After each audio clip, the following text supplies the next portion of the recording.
And in order to do that, we require hardware backing, and we have fundamental and foundational works in this field as well. So this is a customized solution that we have built, and this is very customized to the kind of research that we do, which is developing advanced quantum materials, studying them and characterizing them. So the kind of devices that we study, called molecular beam epitaxy or the cryostat, is what we have built in-house. And this is a kind of technology which is not developed in India. And this is the prototyping of which is in-house built in KIFR Hyderabad. And we are thinking of going and expanding towards more industrial areas. So you are from which institute? Tata Institute of Fundamental Research, Hyderabad. So Bombay has another institute in Hyderabad, which was started about 15 years back. It didn't take off that well, but now they've got your TPR, everything. So there they have about, I think, 50 to 60 faculty, right? Yeah, there are a lot of faculty. So I think the point they are saying is that all these cryostats which work at minus 272 or something millikelvin, they are all imported right now. So the need of the R is... So sir, in our lab, we have actually built these cryostats. So if they can take their research thing to commercial thing, that is the big one. Yeah, so because we are trained, the students are already trained in these systems, and in India nobody is manufacturing them. Now same management is involved in quantum computing also. So we already have the... Just now I spoke to Chandrasekhar. He is very keen to take to the logical conclusion. Let us Thank you, sir. Thank you. Good luck. Hello.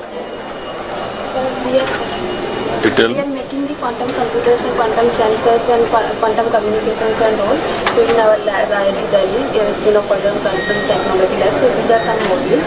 To enable these technologies, we need a high precision diode lasers. So there are some lasers. So this is the one laser and this is blue laser, and this one is the green laser. So we hold the atoms. So here is a cold atoms with ultra high vacuum chamber, 10 to the power minus 9 milliwatt temperature. And then we trap the atoms around 12 microkelvin. Then we have to load the atoms in optical filters. So these are the qubit array of 100 by 100s. And then we are manipulating the bulbs, some big bulb blockade, and through this for the computing and simulations. And also we are making field deployable quantum sensors for gravity measurement and for atomic magnetometer for small scale magnetic field. And this setup is particularly for using for trap the graphite particles, and also application in biological science for the single cell analysis and all. And we are also developing some educational kits for the computer cavity to sell in the educational institutes in the colleges, because all educational institutes. So yesterday I was telling this gravimeter thing. Yeah. They have to now make it portable. So at the lab scale, essentially you cool the atoms, make it like say 500 atoms, and then you drop it. The way, and then you split them like light. So the point is, all of this now in few labs, including theirs, have been done in 4 or 5 places. So the challenge which we have given all of them is to make it portable. Because once you have a portable thing, then you can take it to ship, you can take it to defense installations and all. So that is their challenge in the next 2-3 years. Let us see. Then how many institutes you are able to, as on today, quantum and ecosystem players, how many institutes are working? Sir, 40 plus. 40 plus. Yes. And all are collaborating. That is also important. Networking so always. This mission has a uniqueness. It's not individual PI. Yeah. No. Yeah, that is important. So in each hub there will be about 40 researchers. What about other countries?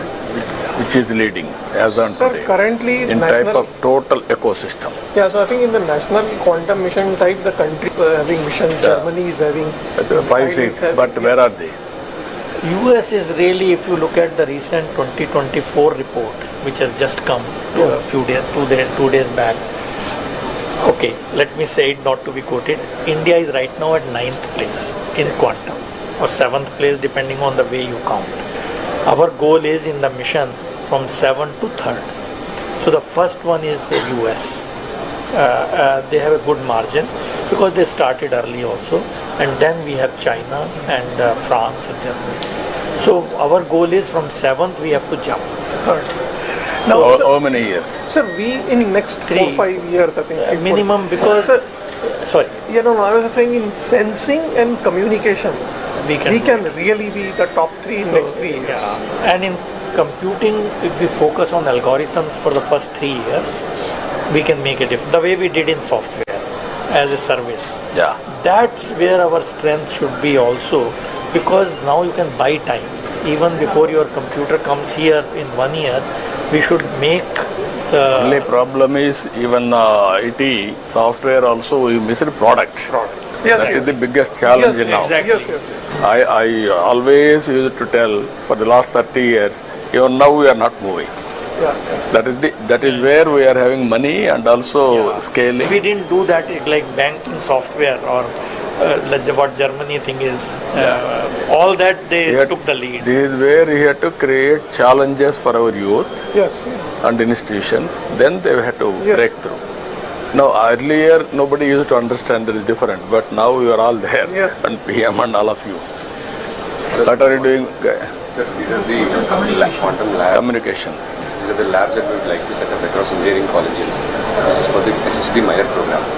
So AICT has already launched a minor program, sir.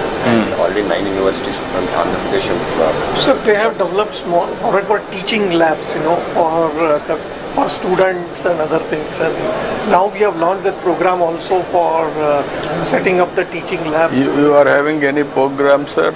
Now you are giving for institutes. That is one. And also we have to bring brilliant boys, institution of excellence, out to sync, hub and Yes. spoke model. Yes, that we are doing now. In National Quantum Mission, we are following the hub and spoke model only, where we have set up the hubs in the established institutions, and that is how these 40 institutions plus startups are involved. So that is why I said that in the quantum teaching lab now we plan to set up in about 75 to 100 engineering colleges across the country. Yeah. So these kind of, teachings, almost 60% of the lab equipment is here, sir, in this space. So already You on give us 15-20, we will experiment. We will take a leapfrog. We will inspire people. Hello, sir. Hi. We Tell are me. one of the very few companies that have a real-time quantum application, quantum-inspired application. So what we essentially do is financial portfolio optimization. So we use Fujitsu's DAU quantum-inspired technology. It's a digital annealing unit. So it contains around 8,200 bits with a 64-bit processing power. So we upload portfolios of individuals or organizations, and the portfolios are DFF and rebalanced by the DAU capacity to provide suggestions on how to rebalance your portfolios based on the trends of today, and it tells you which stocks are trendier and which stocks are cold or hot to give you suggestions on. So just how to fill this, see, there are two approaches. One is the quantum computing, other is the quantum annealers. So annealers is what they are talking, which is a optimization problem. It is not an algorithm based program. So this quantum annealers came many years back. D-Wave is one of the famous companies. So the advantage of them is that if you have an optimization problem, you can do it. So like last week, Chinese people announced that 22-bit RSA code has been broken by D-Wave annealers, which is very scary now, because quantum annealers is a slightly reduced version of quantum computers because of all the gates and all. So I'm saying whatever we thought will happen 3 years down the line has already started happening.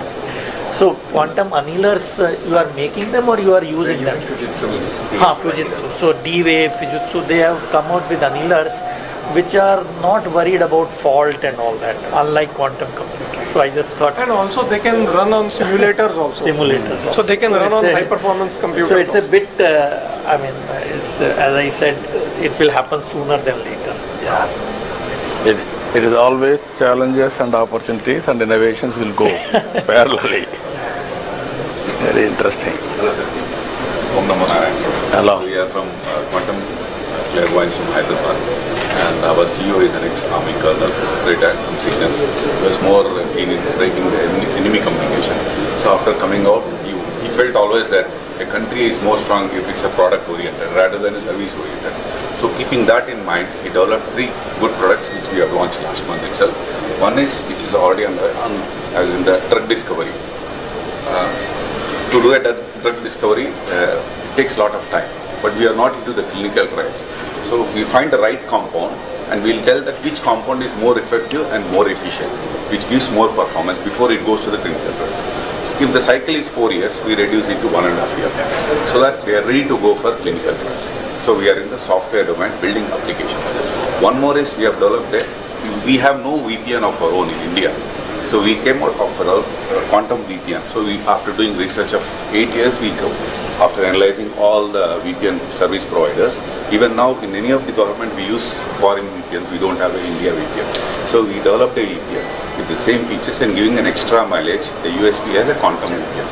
So we are always talking to the Telangana government, so that we take, why don't you white label? We'll give you source code, we'll give you everything, we'll give you training. It will be first of its kind to launch a quantum VPN in India. So that is one. We have come out with one more application called Quantum Wrap, irrespective of your hardware.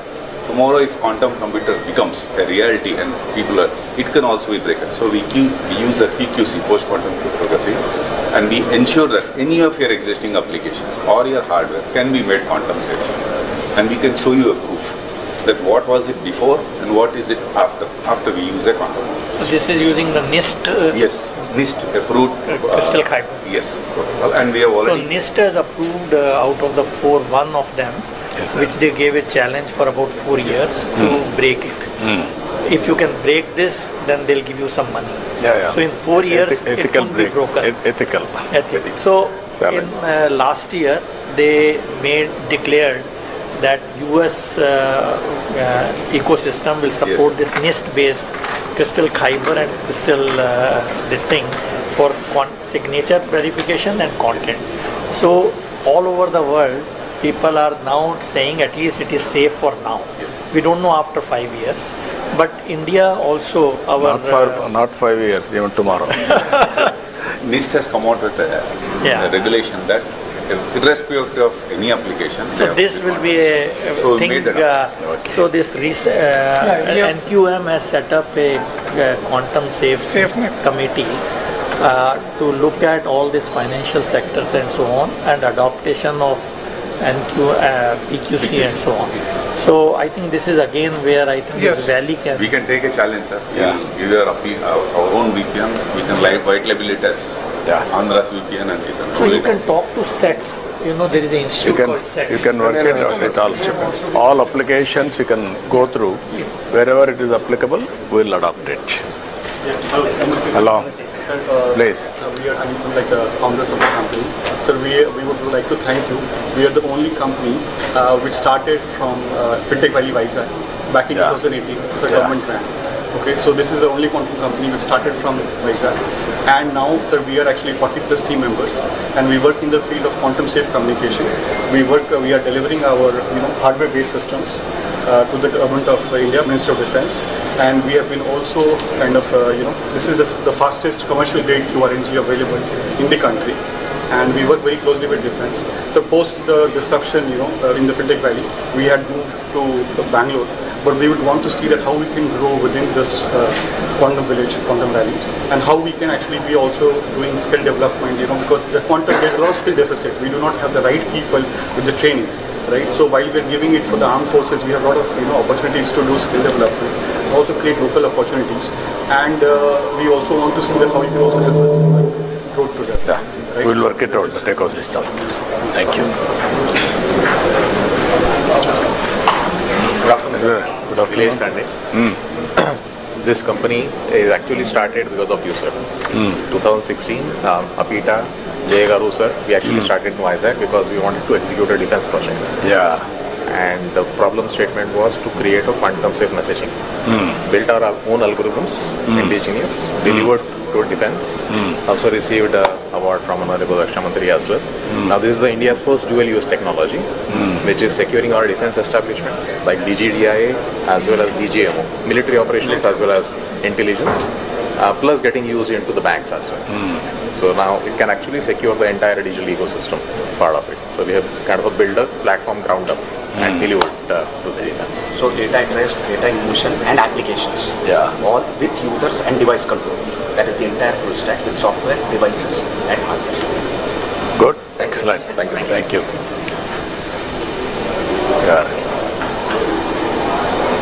Please. Sanjay. we are into quantum communications and quantum sensing. This is quantum memory, which stores, we can store up to 1 qubit, even the quantum computer, whatever is building at that. Not the storage, it's only computation. Here you can get storage. There's a huge application in the area of quantum key distribution network.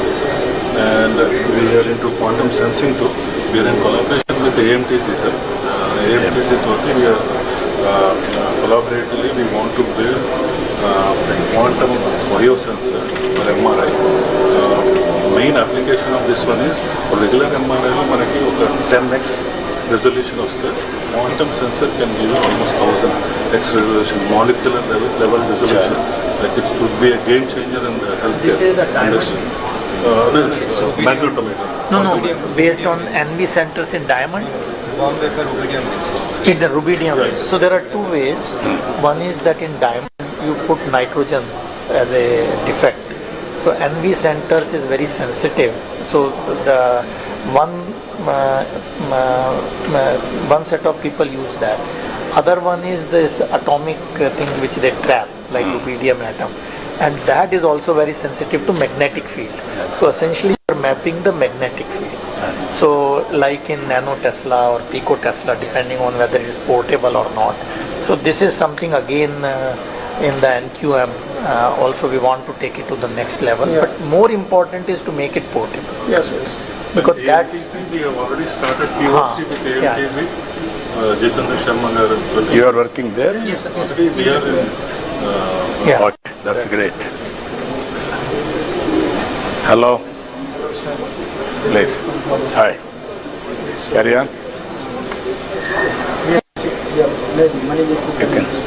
can explain. So we are actually building components and hardware that can manipulate and measure light. And this is very important because we have a big problem in India. Is whatever you see here, all of this is coming mostly from outside India. What we are doing is basic components from the detectors, the wires and the optics. We are building here within India, which will make us a sovereign capability in quantum. So if you see the whole ecosystem will probably be a partner or a customer for us someday. So this is cornerstone. Okay. As on today, with all these things, how much we are able to import? What is the percentage? I'll tell you. In quantum computing, the import component is almost 80%, 70 to 80%. In quantum communication, the single photon detector and the photon source, right now it is imported, but we are almost like 7 to 8 labs have come to a very high level. So now we need a manufacturing capability. Once that is done, it's like 95% we will be using. But in computing, it will take a little bit more time, because in quantum computing, people are still not convinced that the cryogenic is the right way to go. Like this, what you saw, millikelvin. Because people are working on photonic qubits now. Once that becomes a reality, actually it will work at room temperature, except the detector which will be at liquid helium. And for these sensors or NV center, the diamond itself, that is being imported, which can also be done. So Surat people have started doing, because you know Surat we have this diamond industry. So they have, for them this business is too little. So whereas their other usage is much more. So there is a commercial challenge. So, very interesting challenges, but we have to break through. So we will have to give probably gap funding. Viability gap funding you have to give and then make it viable. Commercially. So that is where I think, so in that you will be surprised, the seed to grow a diamond is important. So actually in the last meeting with PM, in another meeting, he gave a challenge. He said, launch something on making the seeds for the diamond, which looks so easy, but it's not easy. I don't know how he knows it. That's amazing. Always he is listening so many innovative ideas and he is giving challenges. Good morning, sir. I'm Ravi Kuvala, Managing Director of Quantum Biosciences. So we are using the same nano diamonds for healthcare problems. So we have partnered with the MD Anderson Cancer Center and Indian Institute of Science. What we are looking at is how do we optimize cancer therapy. But the more exciting thing for us is to come to Andhra and focus on rare diseases like the kidney disease problem that are the unknown region and apply the quantum sensing using to solve such problems. Because that will be very local and nobody would have done the integrated biosensing and focus on a local problem that will have a global impact. Okay, I will be very happy to associate. Ask health department to work it out. Actually, another application of quantum sensing for healthcare. Yeah, This that's has what the I want potential to really make a lead actually. No, I wanted to use it. I'm going with Bill Gates Foundation also on healthcare, total end-to-end, preventive, curative, real-time monitoring. So this has I was saying yesterday, is two areas, quantum sensing and quantum communication. We can already take a lead. We'll make it more viable and so scaling. Full product, not only this thing, but because it also will have a lot of AI component after the data. So this AI, fortunately, we have good capabilities now. You work together, we will produce a proof of concept, then scale nationally. So we can. We'll not only this, every application, we will make it a So have we supported applicable. them under quantum missions? No, not yet. So maybe they should. Yeah, you work, what all possible you do, what all you wanted to experiment, I will do. Little bit contribution also will contribute. And ultimately that ecosystem and also proof of concept we have to establish. Then take off. Gentlemen, we have the gracious presence of today's Chief Guest, Honorable Chief Minister of Andhra Pradesh, Sri Nara Chandrababu Naidu here. And welcome today's Chief Guest, the visionary leader, Honorable Chief Minister of Andhra Pradesh, Sri Nara Chandrababu Naidu garu, and also Honorable Minister for IT and Electronics, HRD RTG, Sri Nara Lokesh garu is also here. Hearty welcome, sir. ఈనాటి కార్యక్రమ ముఖ్య అతిథి గౌరవనీయులైన ఆంధ్రప్రదేశ్ రాష్ట్ర ముఖ్యమంత్రి వర్యులు శ్రీ నారా చంద్రబాబు నాయుడు గారికి ఈ వేదిక హార్దిక స్వాగతం పలుకుతోంది. Hearty welcome to the visionary leader, the chief minister of Andhra Pradesh Shri Nara Chandrababu Naidu garu. Honorable CM sir is introducing the delegates on the dais. A warm welcome and a futuristic welcome to the Amaravati Quantum Valley Workshop 2025. A convergence of minds, ideas and innovations under the visionary theme envisioning Amaravati as a global capital for quantum technologies. Ladies and gentlemen, I now request today's chief guest and Honorable Chief Minister of Andhra Pradesh, Sri Nara Chandrababu Naidu garu, to enhance the elegance of this workshop by lighting of lamp. Jyoti Prajwalato, Karikrama Shobhanu Dvignekrutam Cheyavalsindiga, ఈనాటి కార్యక్రమ ముఖ్య అతిథి గౌరవనీయులైన ఆంధ్రప్రదేశ్ రాష్ట్ర ముఖ్యమంత్రి వర్యులు శ్రీ నారా చంద్రబాబు నాయుడు గారిని అభ్యర్థిస్తున్నాం.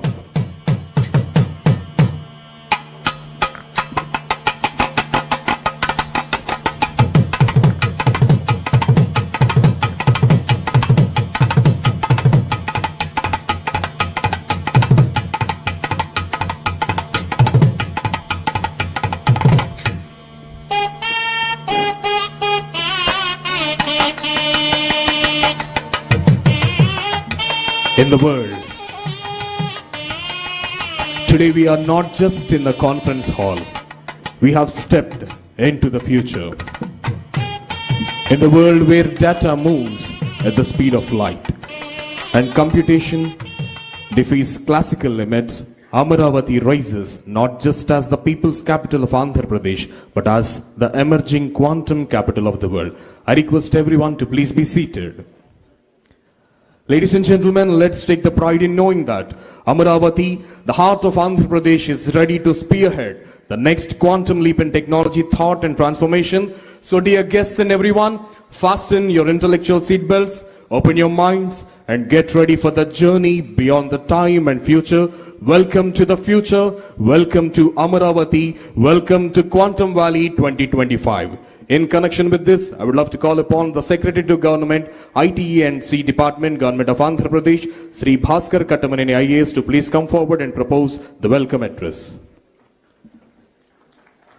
స్వాగత ఉపన్యాసం తెలియజేయవలసిందిగా శ్రీ భాస్కర్ కట్టంనేని ఐఏఎస్ గారిని అభ్యర్థిస్తున్నాం. Thank you. Honorable Chief Minister of Andhra Pradesh, Sri Nara Chandrababu Naidu Garu, Honorable Minister for IT, Sri Nara Lokesh Garu, the Chief Secretary of the State, Vijayanand Garu, Her Excellency Jennifer Larson, U.S. Consul General Hyderabad, the guests who have come for the meeting today, Mr. Anil Sharma, Global Head TCS, Sucharita Kiyalla Garu, Co-founder and Joint Managing Director, Bharat Biotech, Mr. Rajiv Kumar, Managing Director, Microsoft India, Mr. Amitabh Ghoshal, Vice President, India Operations, L3 Harris, Mr. Sridhar Sidhu, Corporate Vice President, Blocking and Tackling, AT&T, Mr. Nilesh Biniwale, GM MD, VP Engineering, Pattern India, Mr. L.I. Naidu Garu, Managing Director, GROB Work, Mr. Manish Verma, Head India Innovation Center, Warner Brothers Discovery Media, Mr. Fani Mitra B, Global Chief Digital and Information Officer, Dr. Reddy's, Mr. Amit Singhi, Director IBM Research India and CTO IBM India and South Asia, Mr. Rahul Sharma, Managing Director, USIBC, Air Marshal DC Kumaria, retired, formerly Vice Chief of Indian Air Force, Military Advisor to BAE Systems India, Shri Sandeep Patil, Managing Director, IBM India Private Limited, Sri Scott Crowder, Vice President, IBM Quantum Adoption, IBM India Private Limited, Sri V. Rajanna, President, Technology, Software and Services, Tata Consultancy Services, Shri M. V. Satish, former whole-time Director and current Executive Committee Member, Advisor to CMD, Larsen and Turbo, Professor V. Kamakoti, Director, IIT Madras, K. N. Sachinarayan Garu, Director, IIT Tirupati, and sir, the distinguished guests from Delhi who have come here to be with us and have been always supporting the mission. Sir, Professor Abhay Karandekar, Secretary, Department of Science and Technology, Government of India. Professor Ajay Kumar Sood, Principal Secretary, Advisor to Government of India. And my colleague Kona Shashidhar who has come. District Collector, the Municipal Commissioner, the other officials and all the dignitaries who have come. Dignitaries from academia, the University Vice Chancellors, Registrars, and the teaching faculty and the students in the areas of quantum technologies. And also the corporate companies who have come here, who have been using the technologies and will partner with us in using the technologies and algorithms to take the nation forward, and the members of the media who have come here. I heartily welcome all of you to this first workshop on the quantum technologies and quantum computing. Sir, in fact, when history is made, nobody actually on that day understand what is being done. I think today is one occasion where we are taking a leap forward, a leap of faith in the leadership of the Honorable Chief Minister and our IT Minister, Union Government. We are taking this challenge to take the India into the next millennia through the quantum technologies. The Amaravati Quantum Valley is the first step in that. In that, all the quantum technologies, the emerging technologies in terms of quantum computing, in terms of quantum sensing, quantum communication, quantum metrology, and also the quantum chips, as well as the preparation of a large number of projects for the lot of startups that are coming in, commercial companies which will be using these technologies like pharma, automobile, metallurgy, and other kind of cutting edge technologies that would be used. Today is an opportunity for all of us to get together here, discuss. Sir, in the morning already from 8 o'clock to before you arrived, sir, we had 3 round tables in which the experts from the area of quantum communication, quantum technologies, quantum sensing, metrology, and startups, and also from the universities have discussed the way forward, and which will formally present at the end of the session, sir. And after these sessions, again, there are 3 technical sessions in which all the subjects will be discussed threadbare. We aim to prepare a roadmap for the quantum valley of Andhra Pradesh, and with that, the entire quantum movement for the India as a whole. We aim to not only create jobs but also revolutionize the various sectors in that. We want to give new technologies, new algorithms to solve problems, create new products, new services for the humanity as a whole, not only for India or the state. We want to be the focus and we want to be the center of the universe for the quantum technologies for the humanity to come. And we take this opportunity to again to welcome all of you, and we hope that all of you have a good discussion and have a lot of understanding, and you take away a lot of knowledge and a lot of philosophical thinking, because quantum is not only about technology but is also a lot of philosophy. In fact, quantum is also mired in our Indian mythology, also in our manuscripts also there are elements of this. So we hope that all of you take these elements back, and we hope that we make your time here worthwhile, and all of you go back with a lot of knowledge and a lot of enthusiasm and a lot of motivation to take the technologies and the system forward. Thank you.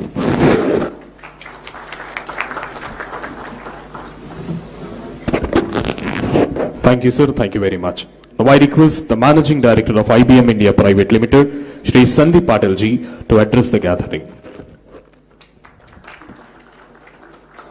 Mr. Sandeep Patil ji is requested to address the gathering.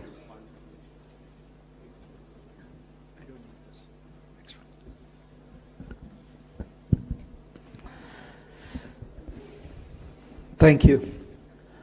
Honorable Chief Minister, Shri Nara Chandrababu Naidu Garu, Honorable Minister, IT Minister, Shri Nara Lokesh Garu, government dignitaries, distinguished guests, several friends, ladies and gentlemen. Very good morning to you all. First of all, I'm truly honored to be here for this momentous occasion. This may be the first time that we are seeing a quantum technology workshop at this scale. I haven't seen one in India thus far. And I would like to start by congratulating the Honorable Chief Minister for envisioning the Quantum Valley Tech Hub in Amravati and aligning it with the National Quantum Mission.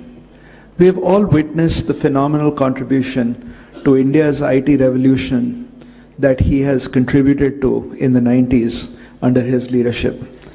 Quantum Valley will be a defining moment for India and building its expertise in what I call as the trinity that is going to take us to Viksit Bharat, which is AI, semiconductors and deep tech, and quantum computing. We at IBM are very excited to be partnering with the government of Andhra Pradesh and being a part of Quantum Valley. Now, we have been investing in quantum computing for decades, and as quantum hardware advances, the opportunity to develop algorithms that bring us closer to quantum advantage, that is to truly take advantage of quantum technology to solve real-world problems that traditional computing cannot, that is the moment before us. And that continues to grow with the development of ecosystems and the advancement of this technology. We are firm believers that India will play a significant role in achieving quantum advantage and translating that to economic and social benefit for the nation and the world. We can leverage the collective knowledge of our distinguished research institutions, software and algorithm expertise of developers, and truly unleash our demographic dividend that we have in India to be a leader in this era of quantum algorithm and application discovery, to really drive this technology at scale. Quantum Valley at Amravati will bring these creators of quantum applications together with the adopters across industry, government, to enable ideas to go from lab to market and create a vibrant ecosystem that truly scales this technology. What have we been doing? And I want to sort of give you 4 points that I think you should take back.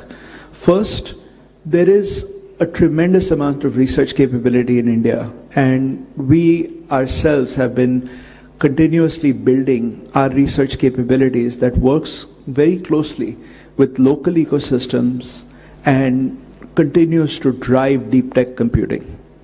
Second, there is a tremendous amount of workforce that we have in India that can be unleashed.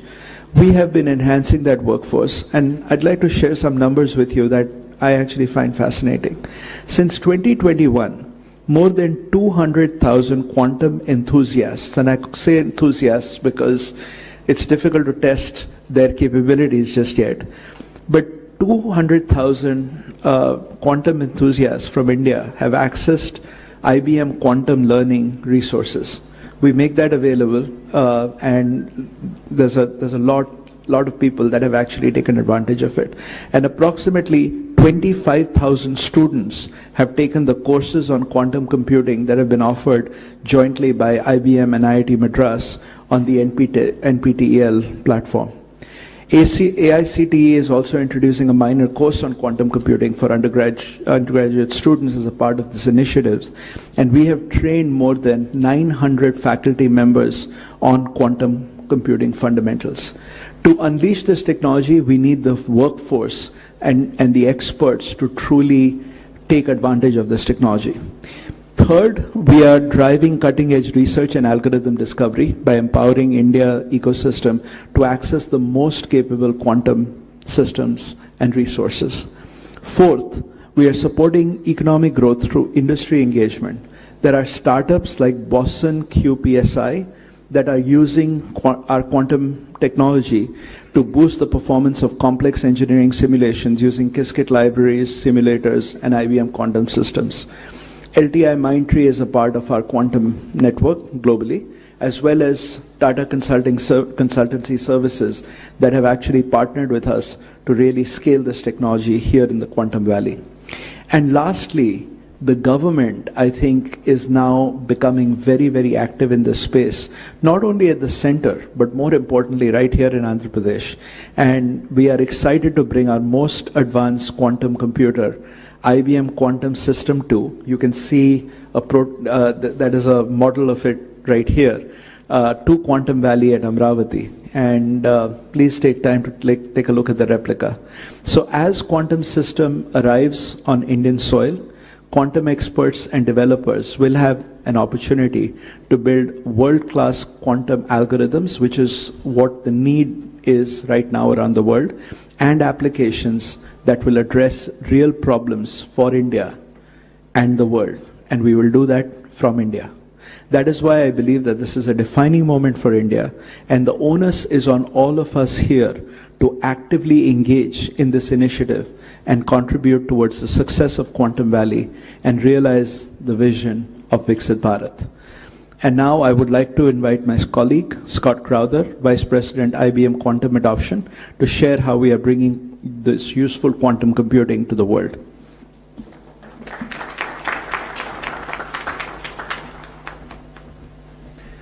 Good morning. So my name is Scott Crowder. I have the privilege of helping run the quantum program at IBM. We can go to the next chart. Oh, excellent.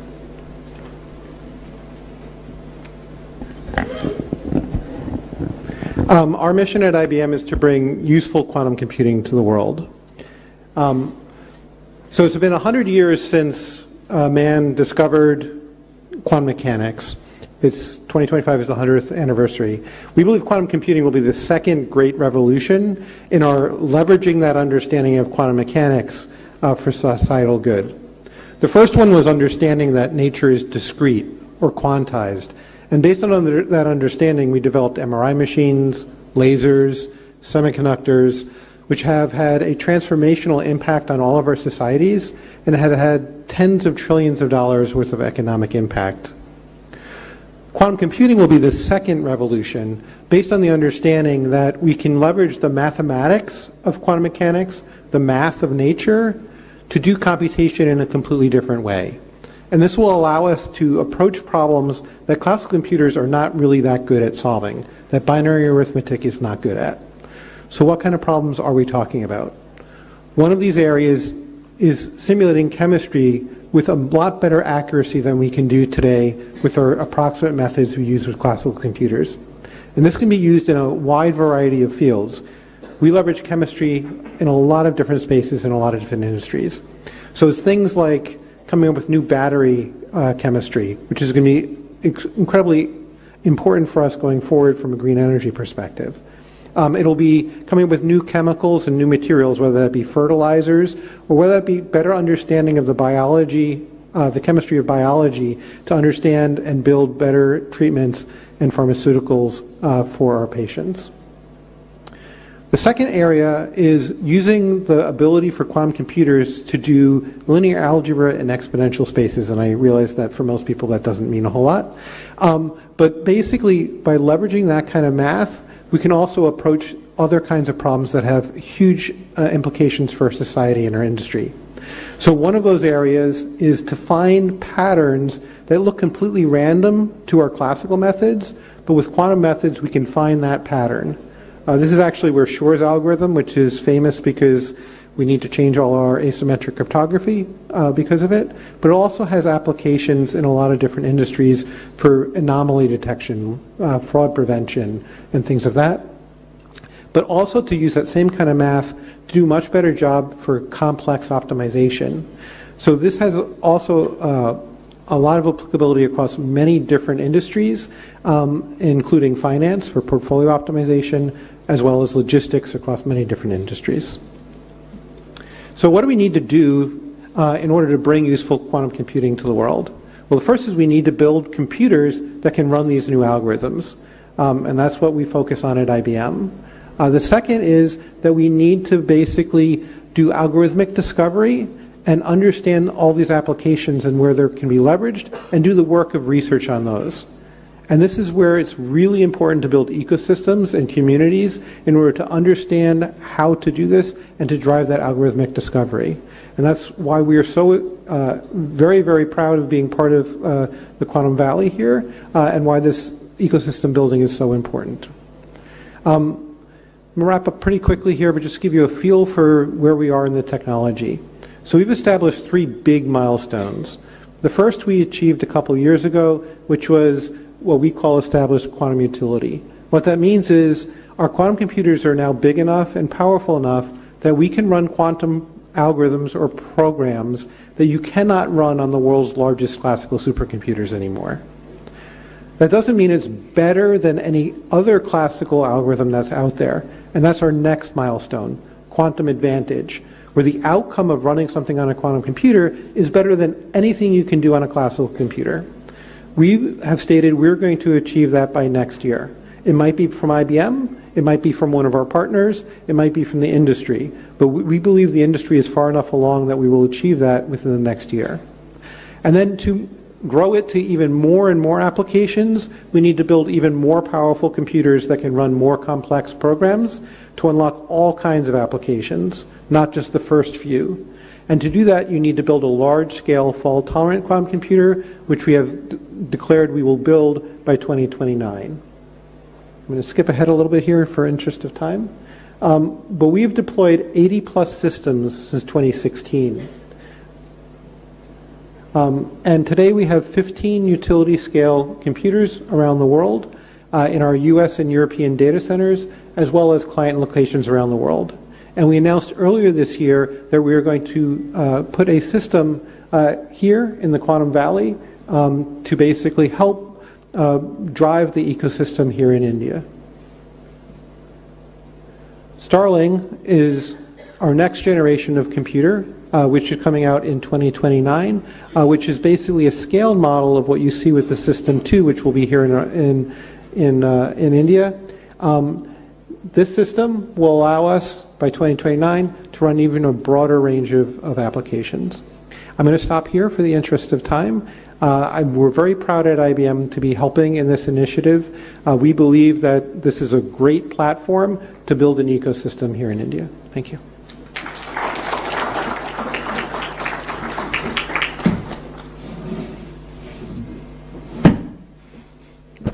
Thank you, sir. Thank you very much. Now I invite the President, Technology Software and Services, Tata Consultancy Services Limited, Shri V. Rajan Garu, to please come forward and address the gathering.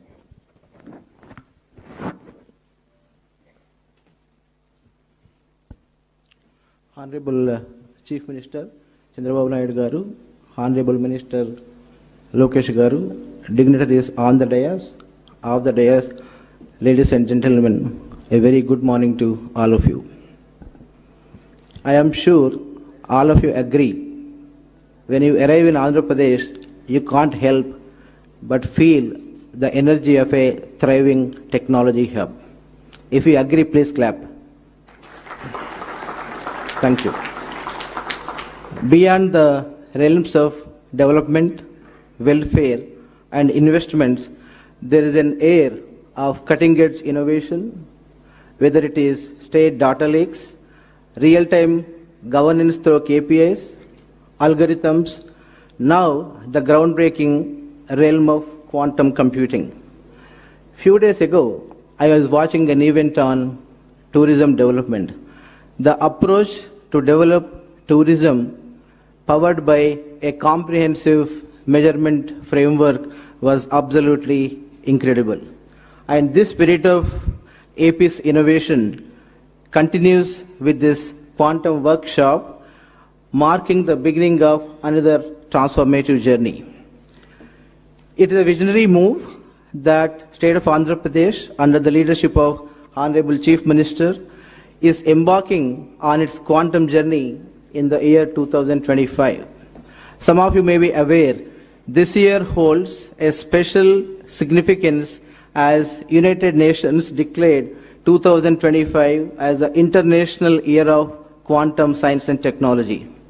Further, 2025 coincides with the 100th anniversary of Mr. Werner Heisenberg's seminal paper, which has laid the foundation for quantum mechanics.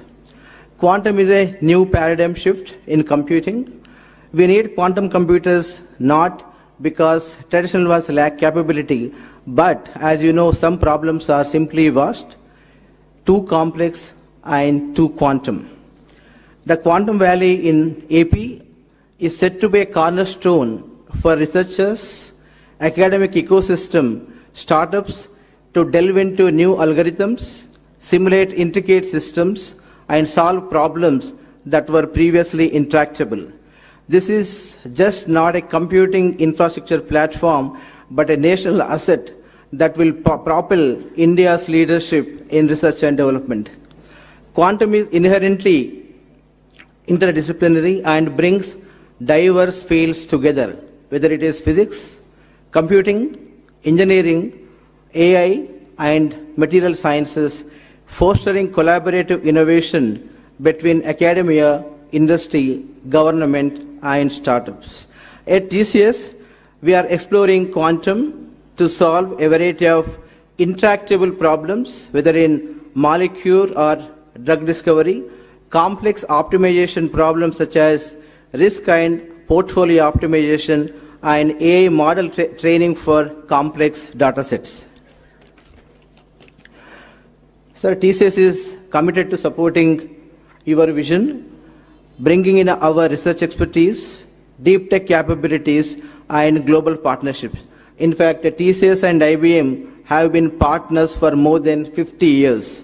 Together, we aim to build scalable, secure, and globally competitive quantum solutions that serve your vision of Swarnandhra 2047 and Viksit Bharat 2047. This initiative promises to create high-end jobs, attract global investments, and cultivate a robust ecosystem in the state of Andhra Pradesh. And the state is poised to serve as the backbone of India's deep tech economy and futuristic technologies. And equally important is the role this initiative plays in talent development, as AP stands out as one of the nation's most vibrant talent hubs, and TCS is happy that we have been leveraging AP's talent pool for several years. Sir, finally, TCS enjoys a special partnership with you. We have been working with your leadership for more than 3 decades. And with your support and guidance, we have been collaborating in AP on numerous programs, whether it is State Data Lake, Real-Time Governance, NTR, Barossa, CDAP, and many initiatives in education in the state of Andhra Pradesh. We are very, very excited to expand our partnership with AP further with quantum, as well as establishment of our global delivery center, which is going to deliver for multiple industries and multiple markets in Vizag very, very soon. And thank you, sir.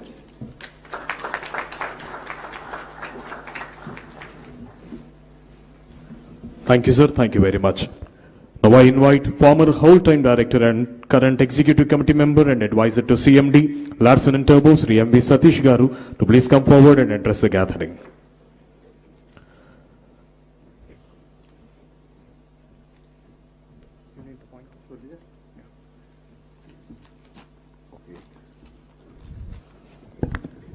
Hello. Very good morning, Honorable Chief Minister, Mr. Chandrababu Naidu Garu, Honorable Minister of IT, Mr. Lokesh Garu, dignitaries on the dais, off the dais. I think my time has been cut up. So many people have spoken about, already the quantum computing. I'll just say two things because I see a lot of entrepreneurs. So McKinsey Committee said that the market value of this quantum computing will be $100 billion. I think it should be music to all the other guys. And then also, India's growing initiative, Quantum Valley, they also investing around 6,000 crores. And so the next digital revolution will be quantum. And India cannot afford to be a follower this time. And next, coming to L&T. I'll just say why L&T. I think we have been always partnered with the government of Andhra Pradesh. When we started a high-tech city in 1995, so when Mr. Chandrababu Naidu gave us the lead, we also did the high-tech exhibition, and we started this PPP model where we invest and then do the projects and all. That is something. And L&T is uniquely positioned, one, as an infrastructure partner. We can build Quantum Valley, the quantum data centers, etc. And as Mr. Sandeep rightly said, as a deep tech partner via LTI Mindtree with active quantum incubation, applied research by translating fundamental research to industrial and societal applications. LTI Mindtree has been a pioneer in quantum applied research for over 4+ years now, and we're the first Indian GSI to be part of the IBM quantum network. We can take the map of the Indian quantum research, breakthrough to industrial problems across India and the globe. We have actually more than 700 partners across the globe. And also as a potential end user, in solving complex challenges in construction, energy, precision engineering, etc. And India has a lot of strategic advantage, actually. And one of the things is that we have millions of STEM graduates. We have a growing base of actually quantum social researchers like IITs, the IISc, the ISAR and all. And the global software, we are one of the leaders actually in the global software, thanks to Mr. Chandrababu Naidu. And also we also have the government push and the policy readiness. I think that is very, very important. And we also have the academic and startup momentum, everything.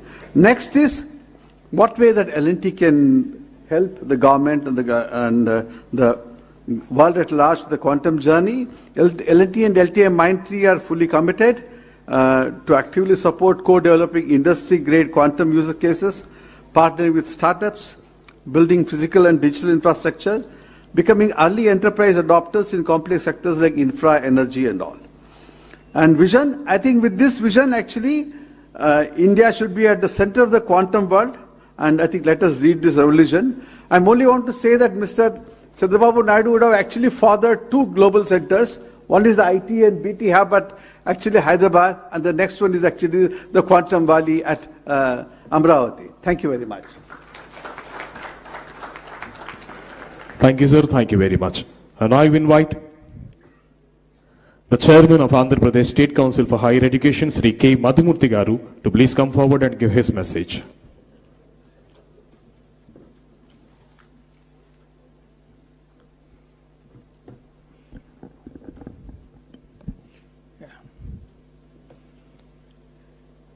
Honorable Chief Minister, sir. Honorable Minister for IT and Education. Dignitaries on the dais, off the dais, leaders of the IT and industrial sectors, esteemed Vice Chancellors, registrars, academicians, colleagues. A good morning to you all. This is a defining moment and a very important gathering, focusing on technology that is set to define and transform the world, quantum technology, which is rapidly reshaping the frontiers of science, technology, and the global economy. The National Quantum Mission is a significant step in India, and it is also encouraging to see the growing momentum across academia, industry, and the government in building our own quantum ecosystem. Sir, this is offering a great opportunity for Andhra Pradesh because of its strength in technical education, the progressive governance, and also the digital infrastructure that has already been created. In this context, as many countries that have already initiated this program have followed, placing importance on quantum technology, not only for scientific progress, but also for economic growth and national security. We also thought that creating leadership by preparation from the base of education is the only way that we could take charge of the situation. Sir, we have plans to introduce quantum technologies along with artificial intelligence in all the programs that we offer. Incidentally, Andhra Pradesh has a wonderful network of universities and technical institutions. Also, we find that the growing population of skilled youth within the state offers us great strength. In this particular context, sir, we thought we would introduce quantum technologies as part of the curriculum, all for the engineering as well as the conventional programs. With the stalwarts from industry, we have already charted out a draft plan of implementing these curriculum measures from the coming academic year 25-26. Of about 11 lakh students available on rolls today, we have close to about 4 lakh of engineers, as well as a little over 5 lakhs in the conventional programs. Sir, we should be able to touch upon a minimum of 30,000 students in the preparatory fundamental foundational course, as well as preparing our own faculty with training of trainers and faculty development programs aimed at developing about 500 educators, as well as we also hope that we should be able to facilitate about 1,000 internships with the cooperation of the industry. Sir, with the timely investment on education, research, and partnership, we as universities of Andhra Pradesh should be able to project our own activities to see that Amaravati Quantum Valley would be the leader for global economy. Sir, with this, we all are here to work together and collaborate with academia, industry, and the government, and see that we would be able to achieve what we have with respect to a ready, quantum-ready workforce. Thank you. Thank you for the opportunity. Thank you, sir. Thank you very much. I now invite Professor Kamakoti Garu, Director IIT Madras, to please come forward and address the gathering.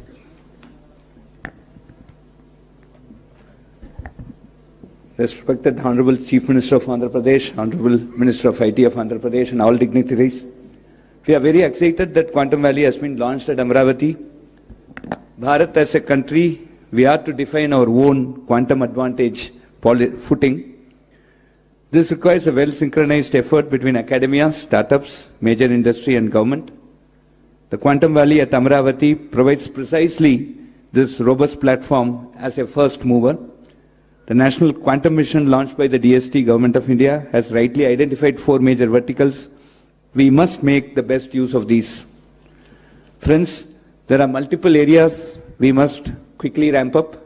Number 1, we need to demonstrate major use cases that shall clearly highlight the quantum advantage, specifically manufacturing, health, pharma, agriculture, finance, defense, communication.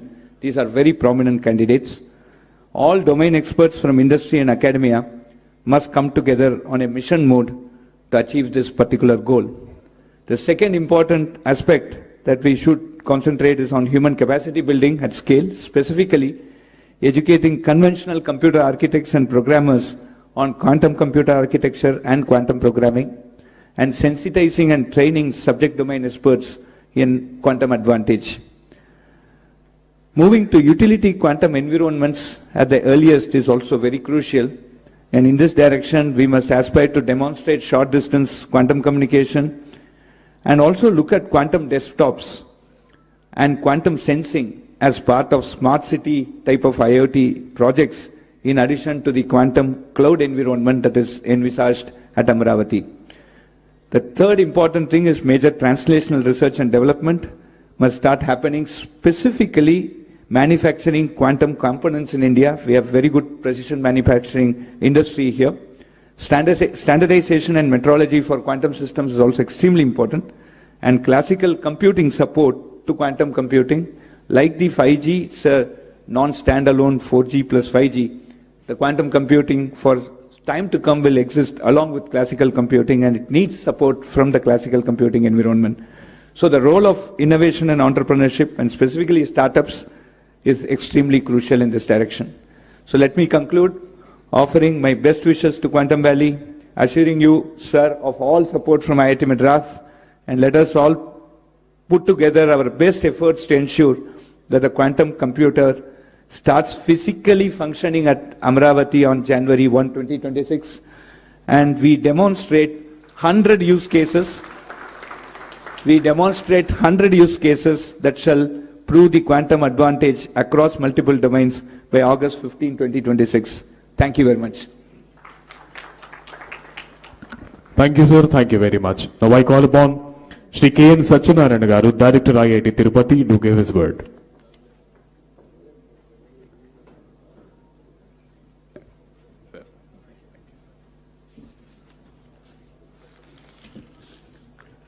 Honorable Chief Minister, Honorable Minister for IT and Education, other dignitaries on the stage, off the stage, and participants in the workshop. The pace, next speed at which the whole initiative is going is amazing. March 10th, just last March 10th, we had the first meeting in the Honorable CM's office to initiate these activities. And within 3-4 months, we got to a stage where we're having a workshop, setting targets, January use cases by August, and so on, and bringing together all the various participants on a common platform, whether it's the academia, the industry, the government, and so on. I'll focus my talk mostly on capacity building from the perspective of human capital, the necessary infrastructure, the research ecosystem, and industry participation. So coming to human resource development, we need to create education programs, training programs, and how do we integrate quantum science into our curriculum. For example, at IIT Tirupati, we have made quantum science and technology as a compulsory core course for every student, whether it's a civil engineer or a mechanical engineer or a computer science student. And then we need to create, establish postgraduate programs, doctoral programs, postdoctoral programs to attract the best talent to come and work here. And then a number of short-term certification programs for the industry and workshops for professionals that we need to run to upskill people very fast.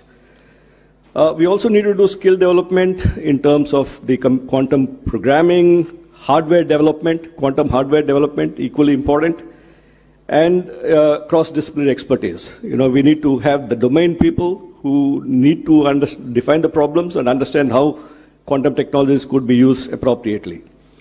And coming to the research and development ecosystem, we need to have centers of excellence which are focusing on this. The National Quantum Mission is driving some of these centers of excellence in the various domains, and we need to get our institutions aligned with this and create collaborative research networks across the state and the nation in the process between academia, industry, and government. Create research centers of excellence where industry and the academia work together, not each in their own silos. And then we need to work on focused areas, whether it's quantum computing, communication, sensing, and so on, which has been already discussed about, and create infrastructure development. Setting up the quantum computer here is a step in the direction that IBM is doing to start the infrastructure development, but more importantly, we need to do this at various labs across the institutions. Today morning, we had some deliberations in the round table. We were talking about, one of the easier things is to do the lectures and software development and so on, but the hardware is where the challenge is. So how do we create these laboratories to get people exposed to the hardware part of it? So we are talking about setting up a few experience centers across the state where the institutions around can come and use those facilities because this need reasonably high investment and expertise to run them.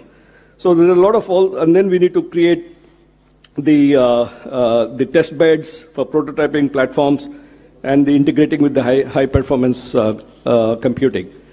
And then also create the startup ecosystem, work towards industry engagement and startup ecosystem.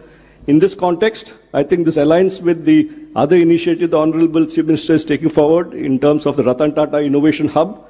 If we can integrate these activities, the startup ecosystem with the hubs that we're creating, 5 hub and spoke model, 5 spokes across the state, and encourage industry investments in this R&D, and startup incubation and various application development, which the earlier speakers talked about, and the policy and the regulatory framework, and create public awareness and outreach. Why we are doing this. For example, yesterday, I think Venkat's book is getting launched today, where he's translated Quantum Nation to Telugu, so that we get it across to people. So we need to get people along as to understand why we're doing all these things. So all this, and then create networks in terms of international collaborations. So what we need is a holistic approach, including education, R&D, infrastructure created, industry participation, policy and global collaboration to ensure leadership in this transformative domain. Thank you very much for this opportunity. Thank you, sir. Thank you so much. Now we cordially invite Madam H.E. Jennifer Larson, Consul General, Hyderabad, United States of America, to please come forward and give her message.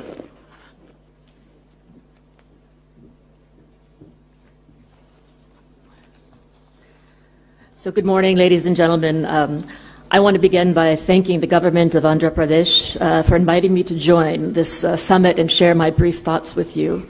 I'm delighted to be here with Chief Minister Naidu and Minister Lokesh, representatives of the government of India, the government of Andhra Pradesh, members of the industry, domain experts, and founders of startups working in the area of quantum technology to kick this off.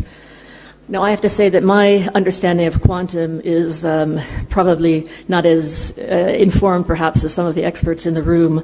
I think in a layperson's term, when I think of quantum, I kind of think about India, with so many possibilities existing at the same time. But eventually you have to choose as a foreigner, and that becomes your reality. We were at dinner with the Honorable Chief Minister last night, and he was mentioning how historically so many of Andhra's best and brightest had gone overseas to find new opportunities. And I can tell you where they are. They're in California, they're in Texas, and they're in New Jersey. But we're very, very happy to see that they're also coming back here to become part of India's next chapter. So the United States and India continue to forge a strategic technology partner that benefits both of us. In February this year, President Trump and Prime Minister Modi launched a new initiative which is called the U.S.-India Compact. And this means to drive transformative change across key pillars of cooperation. So they announced the launch of the U.S.-India Trust as well, which aims to catalyze government-to-government, academia, and private sector collaboration to promote application of critical and emerging technologies in areas like defense, artificial intelligence, semiconductors, quantum, biotechnology, energy, and space. And I'm pleased to share with you today that cooperation with India on a range of technologies, including quantum, has never been more exciting or as promising as under this initiative. Trust is building upon decades of science and technology collaboration between the U.S. and India. This includes activities under the Indo-U.S. Science and Technology Forum, which was established in 2000. For example, in quantum, the forum in 2019 founded the Joint Center for Secure and Resilient Quantum Optical Networks, which is a partnership between IIT Indore and the University of Nebraska at Lincoln to address technical challenges. In 2023, the United States and India announced a $2 million commitment to fund joint research, development, and commercialization of quantum technologies. This has resulted in funding for almost 20 projects of $120,000 each, and these included 6 awards for joint research and development in quantum. So the motivation behind the current Trust Initiative is to continue to grow the ecosystem for innovation and investments with secure supply chains between the United States and India. So we are optimistic the Trust Initiative will serve as a launch pad to further spur joint research, development, and commercialization. We have made great strides together to launch tangible quantum cooperation, and Trust will further strengthen the strategic technology partnership between the U.S. and India, a partnership that is crucial for many things, to include innovation, economic development, and national security.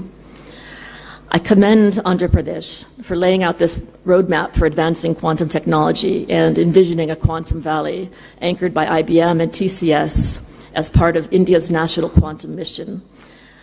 As I prepare to depart India after close to 7 years here, I do want to say thank you for also letting me live here with you in this universe. So thank you very much. Thank you, madam. Thank you so much. Now I invite the Chief Secretary, Government of Andhra Pradesh, Sri K. Vijayanand IAS, to please come forward and give his message.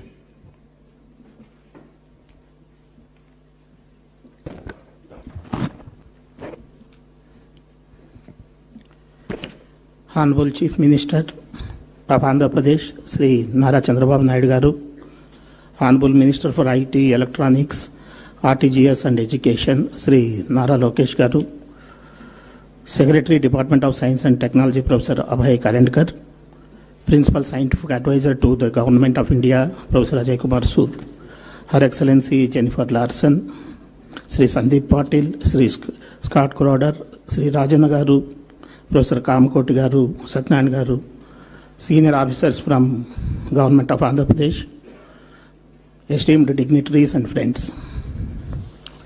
I welcome all of you to this Amaravati Quantum Valley workshop today. This workshop is being organized by Government of Andhra Pradesh. Our partners are TCS, L&T, IBM, and of course Government of India, Ministry of Science and Technology. The Andhra Pradesh Quantum Valley represents a pioneering initiative aimed at establishing India's first dedicated quantum computing and deep technology ecosystem in Amaravati. This initiative is guided by our visionary Chief Minister, Sri Nara Chandrababu Naidu Garu, whose untiring efforts to promote emerging technologies is well known to all of us who are present here. The inauguration of Quantum Valley at Amaravati is proposed on the 1st of January 2026, and this project is in alignment with India's national quantum mission, and it aspires to position the state as a leader in quantum innovation. This initiative also encompasses a technology park developed in collaboration with IBM, TCS and L&T, featuring India's largest quantum computer, IBM's 156 qubit quantum system 2. State universities will integrate quantum computing courses into their curriculum, with Andhra University planning to offer degree programs commencing from 2025-26 academic year. This initiative will ensure skilled workforce for the quantum industry. This project aims to enhance public services and develops India's first quantum governance framework. The long-term vision of the initiative is to foster collaboration among academia, industry, and government, thereby generating employment opportunities and attracting global investments. Quantum Valley will support various advanced technology sectors, including artificial intelligence, semiconductors, high-performance computing, cryptography, cybersecurity, defense and space tech, advanced materials and photonics, etc. This includes a multidisciplinary approach. The Quantum Valley will integrate smart city features and sustainable technologies with 100% renewable energy, rooftop solar panels, green building norms, district cooling systems, EV charging and EV vehicles, etc., aiming for a renewable energy powered environment. As on today, as we proceeded with the workshop, today already in the first round table, 3 general sessions have been covered. And of course, after this inaugural session, there will be another 3 technical sessions, totally covering quantum computing, its algorithms, hardware ecosystems, sensing and communications, quantum materials and chips, capacity building, as well as the National Quantum Mission Theory. So all of us know this is one of the best initiatives taken up by the government of Andhra Pradesh, and I thank all of you for supporting this initiative, and I wish this workshop a grand success. Thank you. Thank you, sir. Thank you very much. Now I call upon Secretary, Department of Science and Technology, DST Government of India, Professor Abhay Karandikar Garu, to please address the gathering.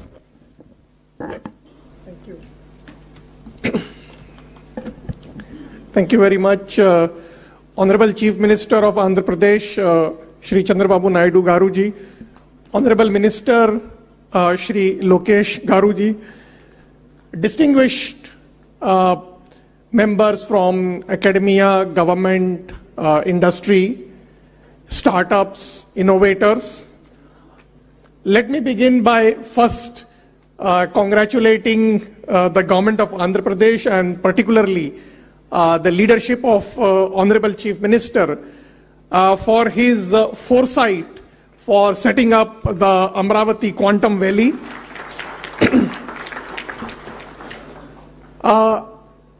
National Quantum Mission sees this as an opportunity for institutions, academia, industry, startups and innovators to actively engage not only amongst each other and collaborate with each other, but also with the National Quantum Mission and leverage the various programs of the Government of India for our mission and our vision for becoming India a global leader in quantum technologies. The National Quantum Mission has set up the 4 thematic hubs in the areas of quantum computing, quantum communication, quantum sensing and metrology, and quantum materials and devices. Today, we have 150 plus faculty and scientists engaged in the mission spread across more than 40 institutions in the country.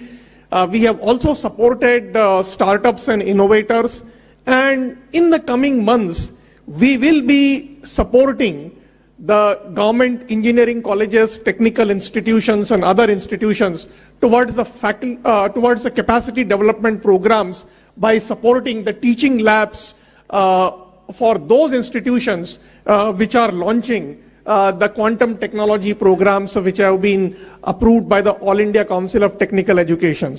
And I'm also delighted to see that Andhra Pradesh Council of State Education just mentioned in their presentations that they have plans to set up the quantum technology academic programs in several of their technical institutions.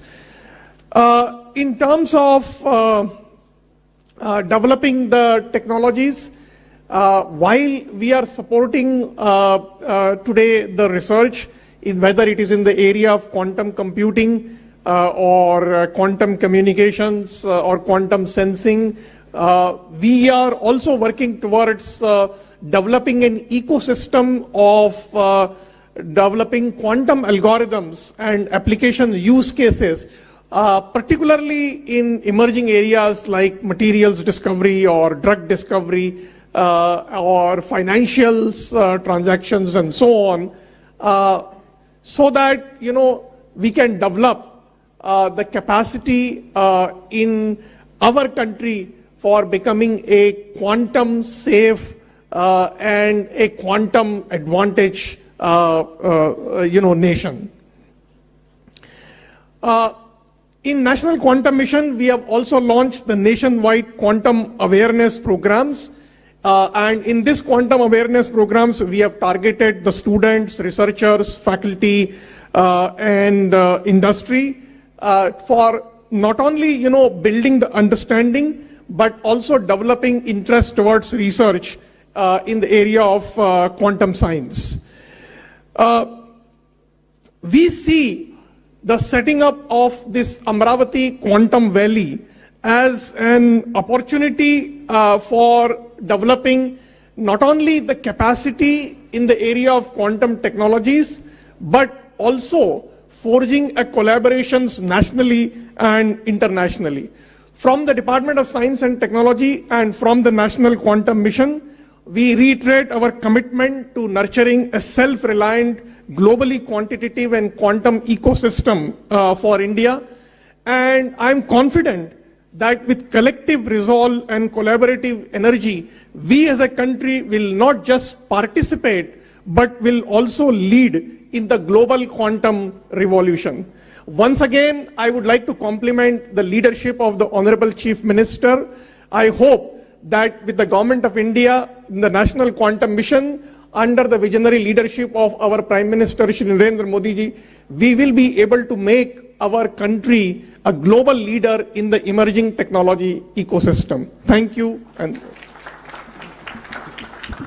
Thank you, sir. Thank you very much. Now I invite Principal Scientific Advisor to Government of India, Professor Ajay Kumar Sudgaru, to please come forward and give his message.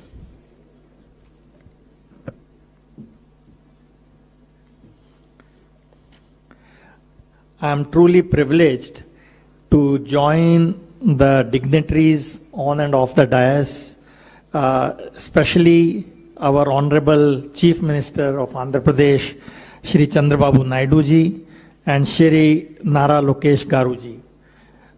Our Honorable Prime Minister, Shri Narendra Modi ji, and Shri Chandrababu Naidu Garu ji have both strongly believed in the transformative potential of new and emerging technologies for delivering public good. So National Quantum Mission, along with other missions, and Quantum Valley at Amravati are two examples of this vision. I would like to again join Abhay in congratulating Honorable Chief Minister for really taking this very visionary step in showing the way for accelerating quantum technology dissemination across all sectors. Now, as quantum technology is indeed the flavor of the year, as was mentioned, year 2025 is declared as the International Year of Quantum Science and Technology by the UN, which really celebrates the century-long development of quantum mechanics. This is also an example where very fundamental science results in disruptive technologies over a period of time. So quantum technology, as was mentioned repeatedly in the last few minutes, is really the newest technology frontier, which is a must for strategic autonomy of any country.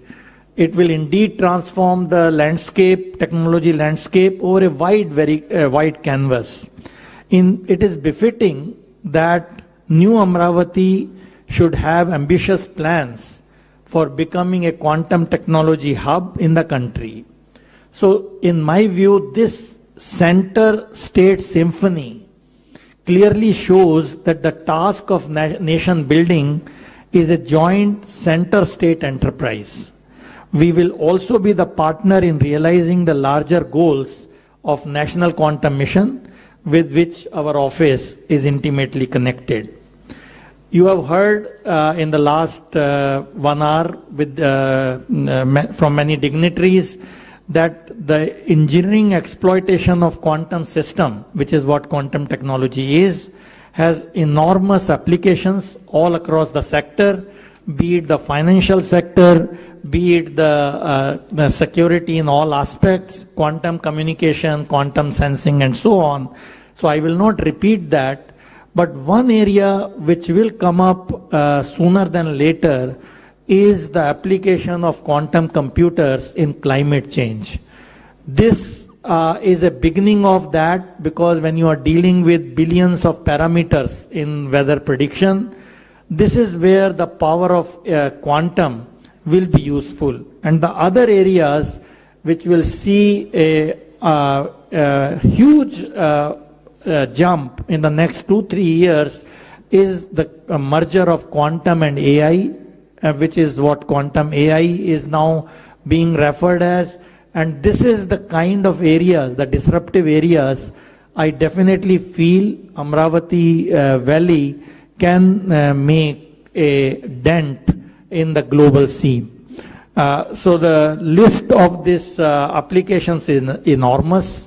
I don't think we need to repeat all that, but one thing is very clear, that we are sitting at the cusp of huge revolution, and this is something should happen sooner than later, because the fault-tolerant quantum computers are in the vicinity of realization, really taking new algorithms, error-tolerant computation, topological qubits, and so on. And this is where I think the excitement lies, not only for the researchers, industry, but also the young team, which is really going to be the leaders in this game. And another thing, with the fact that quantum computers have become now accessible to all, including the adversaries, post-quantum cryptography has to be done at a faster scale than ever before. In addition to the NIST algorithm, which has been accepted, we should really ask whether we should be also developing other PQC algorithms from India along with the other partners. And this, I think, is another area where the synergy between academicians, mathematicians, including mathematicians, and so on, will play a big role. And I think another news which you should be hearing is the ISRO quantum satellite very soon, which has already been planned and it will be launched soon. And this is going to make a huge difference in quantum communication. So already you must have been hearing free space tests up to 1 kilometer and so on, but this is just a beginning, and we are all waiting for quantum satellite, where this will really go to the new height. So I think my own sense is that this is a very beginning of the whole revolution, where we don't even know which quantum computers will really win the race. Will it be the superconducting one, which looks the most hopeful now, spin qubits, photonic qubits, topological thing, neutral ion, and so on. So I think the game is really, really open. And the quantum mission has taken a very, very a good approach to promote all these platforms rather than putting all your bets in on one of them. So I think this is something which time will tell. I guess this audience who have young people probably will see where this revolution will happen, but the beginning has already been done. And India, I am glad, is playing a very important role, not only in the technologies, but in the skilling of our young people. We have the demographic advantage. And this is again where Quantum Valley can make a very big impact. So I am so glad that Andhra Pradesh, under the leadership of visionary leader Shri Chandrababu Naidu Garuji, has shown the way, learning from what we saw almost 25 years back, what happened in Hyderabad. And I am sure the Amravati Valley is a chapter in that direction going to make the headlines. So my very best wishes to all the participants of the workshop, and also I congratulate all the people who have contributed to this, IBM, TCS, L&T, Andhra government and NQM, coming together to really make a difference and really take a big leap in our vision of Viksit Bharat. Once again, thank you very much for having me here. Thank you, sir. Thank you very much. Today, Amaravati is not just hosting a workshop, it is unveiling a vision where science meets sustainability, where quantum empowers governance, and where Andhra Pradesh rises as the global hub for quantum innovation. At the heart of this transformation stands a dynamic leader who blends tech-savvy leadership with youthful determination, driving Andhra Pradesh towards a smarter digital tomorrow. It's an honor to invite the Honorable Minister for Information and Technology, Electronics and Communication, Sri Nara Lokesh Garu, to please come forward and address the distinguished gathering.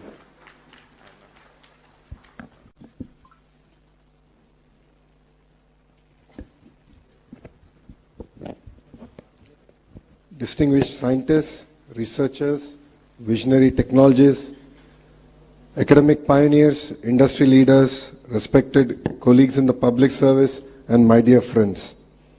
It is both an honor and a privilege to welcome you here to the Amaravati Quantum Workshop 2025. Today marks more than just a confluence of India's brightest quantum minds.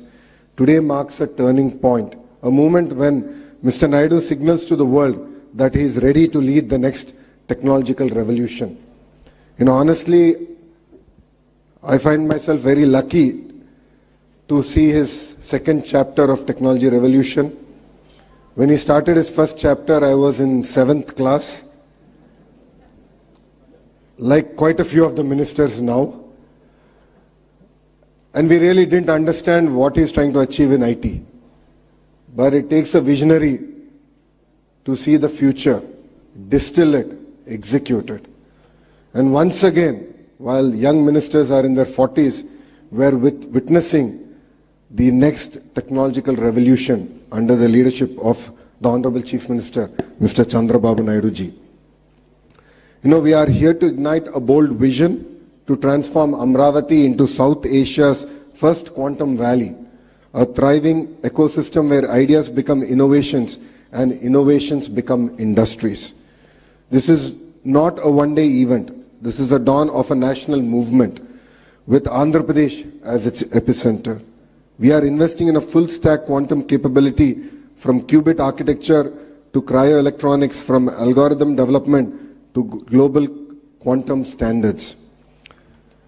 And I'm proud to announce that the Amaravati Quantum Valley will soon be home to the IBM Quantum System 2, India's most advanced quantum computer. India's most advanced quantum computer with 156 qubits. Asia's first quantum standards testbed in collaboration with NPL, IEEE, CDAC and AWS.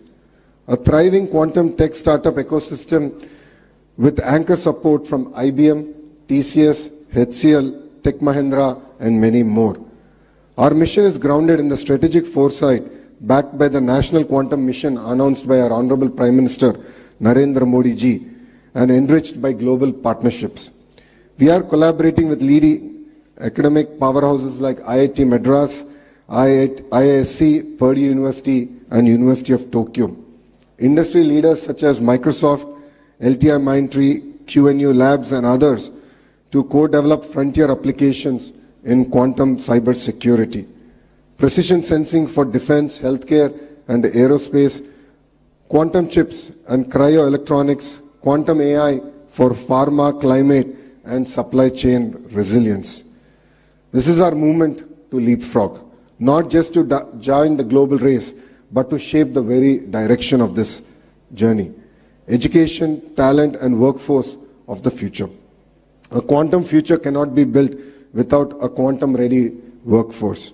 We are proud to announce that APSHE's introduction of India's first integrated curriculum in quantum technologies and AI across all our universities, I request Kamakoti Garu and Satyanarayan Garu to guide us in this journey. We are all here to learn. We are all here to collaborate. Under your guidance, Madhumurthy ji is here. Kuna Sheshidhar ji is also sitting next to you. We would love to really create a robust curriculum where our students can not only excel but actually thrive in their quantum journey. This initiative will ensure that Andhra Pradesh becomes the brain capital of the global quantum ambition.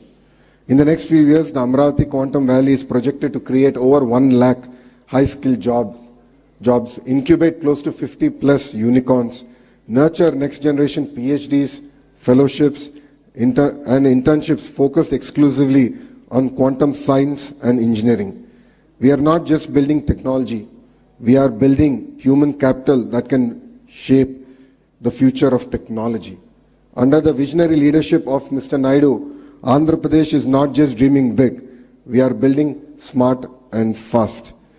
We are developing a dedicated quantum research zone within Amravati Knowledge City, single window clearances for quantum startups, labs and foreign R&D centers, plug-and-play research infrastructure with L&T, IBM and DRDO as anchor partners. And when vision meets velocity, innovation thrives. Honestly, all of us here are in this workshop to learn about quantum technologies. When the industry leaders were presenting, it felt like I was back in college, my good old days in Carnegie Mellon. I think there's a lot to learn. In the last 2 decades, the entire sector has gone through a lot of transformation, but we as Andhra Pradesh would like to lead this from the front. To the scientific community, we stand by you. To innovators and startups, we offer a launchpad here in Andhra Pradesh. To global leaders and investors, please come partner with us to create our journey and power the quantum breakthroughs. Let Amravati become to Quantum Valley what Silicon Valley became to software, a global symbol of innovation, excellence and aspiration. To be very honest, when the Honorable Chief Minister spoke about this initiative, 99% of the people in the room didn't understand what he was talking. We were all perplexed, puzzled. I'm a Carnegie Mellon undergrad. I worked at the World Bank for 2 years. I'm a Stanford MBA. Even I was quite perplexed and puzzled. So all of us went to ChatGPT and started a research, like all of us do here. You know, it's very rare we come across visionary leadership. India is lucky to see the next version of Mr. Naidu, and we're really witnessing history here. When history is created, we really don't understand its impact and the transformation it will have on all of us. And I think we are very fortunate to have a leader like Mr. Naidu to lead from the front. And as the entire leadership in the cabinet, the bureaucracy, we are here to support his vision and make this a reality and to bring Amravati on the map of quantum computing. So let Amravati let us together script India's next technological chapter, quantum by design and quantum by resolve. I'd like to thank every one of you for giving me this wonderful opportunity, and I'd like to thank the Honorable Chief Minister for making me part of his journey of creating history. Honestly, I don't know who the IT Minister was in '95. I should check back and jog my memory. But honestly, being an IT Minister in his cabinet this time around, I think the kind of energy, excitement that he's been able to create. And I'd like to thank the entire national leadership here for their support in this journey. Thank you very much, and Jai Hind. Thank you, sir. Thank you so much for your wonderful words. Actually, some of us were not even born at the time of his vision started. Thank you, sir. Thank you very much. Sir, we have a video bite from Honorable Minister of State, Ministry of Science and Technology, Government of India, Dr. Jitendra Singh. I request the technical team to please present the ABI. Ladies and gentlemen, at the outset, I wish to extend my heartfelt gratitude to the Honorable Chief Minister, Shri Chandrababu Naidu Garuji, and the Government of Andhra Pradesh for the groundbreaking initiative to establish a quantum valley in Amravati. Thank you Honorable Chief Minister, and congratulations to you and also your government. Friends, the National Quantum Mission, as we all know, is a key pillar in realizing the vision of Honorable Prime Minister with regard to the Atmanirbhar Bharat and also Viksit Bharat 2047. And this mission aims to foster self-reliance and strengthen India's innovative ecosystem, thus boosting global competitiveness and global capacities of India. And may I also add that under the visionary leadership of Honorable Prime Minister Shri Narendra Modi, India is rapidly advancing towards becoming a global leader in quantum technologies and also harnessing its exceptional scientific expertise as well as dynamic entrepreneurial spirit. And therefore this moment today marks a significant leap in India's scientific and innovation journey. The collaboration between the IBM, the Tata Consultancy Stores, the L&T and the government of Andhra Pradesh is not just a technical alliance, it is indeed a strategic investment in the future of India's technological leadership. The Quantum Valley envisaged today is set to house India's largest quantum computer, that is 156-qubit IBM quantum system. It's going to be a landmark moment for all of us. I also extend my congratulations to all the stakeholders, the academic institutions, the R&D labs, the industry partners, the startups, the scientists, researchers, innovators who have all played a pivotal role in shaping India's quantum future. And therefore, ladies and gentlemen, the Quantum Valley initiative closely aligns with the National Quantum Mission of Government of India, reflecting India's bold ambition to emerge as a global leader in quantum technologies. It is one of the 9 missions under Prime Minister's Science Technology Innovation Advisory Council, the PM STAC, representing India's commitment to using advanced science to tackle various challenges and seize leadership in the quantum revolution. And I'm glad to share that the Department of Science and Technology, DST, under the Ministry of Science and Technology, Government of India, is in the process of implementing the National Quantum Mission with a clear governance framework and measurable milestones. The National Quantum centers around 4 key thematic hubs, that is the T hubs. A, quantum computing in Indian Institute of Sciences, Bengaluru. B, quantum communication at IIT Madras and C. C, quantum sensing and metrology at IIT Bombay. And D, quantum materials and devices at IIT Delhi, thus bringing together as many as 152 researchers from 43 institutions spanning across 17 states and 2 union territories of India. And one of the key strengths of these thematic hubs, or the T hubs, lies in their multidisciplinary approach, thus effectively bridging the gap between the cutting-edge research and the industry needs by fostering technology development, by nurturing skilled human resources, by supporting startups, as well as industry partnerships, and lastly, by also strengthening the international collaborations. The government, ladies and gentlemen, remains deeply committed to empower startups as vital engines of innovation and economic development of India. And therefore, through the National Quantum Mission of the NQM, the targeted support, including funding, infrastructure access, and expert mentorship, has been extended to 8 high potential startups. And this initiative aims to cultivate a robust ecosystem for quantum driven innovation entrepreneurship, and also build bridges between cutting-edge research and practical applications, propelling India's advancements in the field of quantum science. And I'm also glad to share with you that in order to strengthen the capacity building in quantum technologies, the National Quantum Mission, in collaboration with AICTE, has developed a comprehensive curriculum for a B.Tech minor in quantum technologies, which would equip students with foundational knowledge and skills in this emerging domain.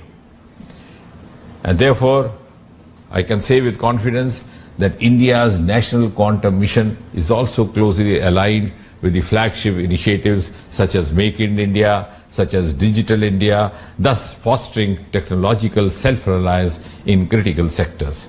And this commitment is reinforced by NQM through awareness programs, through conferences, through brainstorming sessions that actively engage stakeholders across academia, across R&D labs, across industry, across startups, and across the government sections.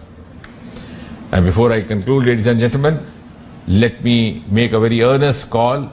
Let us all unite in our collective endeavor to build a self-reliant and technologically advanced India, echoing the clarion call of Jai Jawan, Jai Kisan, Jai Vigyan, Jai Anusandhan, and embodying the true spirit of Sabka Saath, Sabka Vikas, Sabka Vishwas, Sabka Prayas.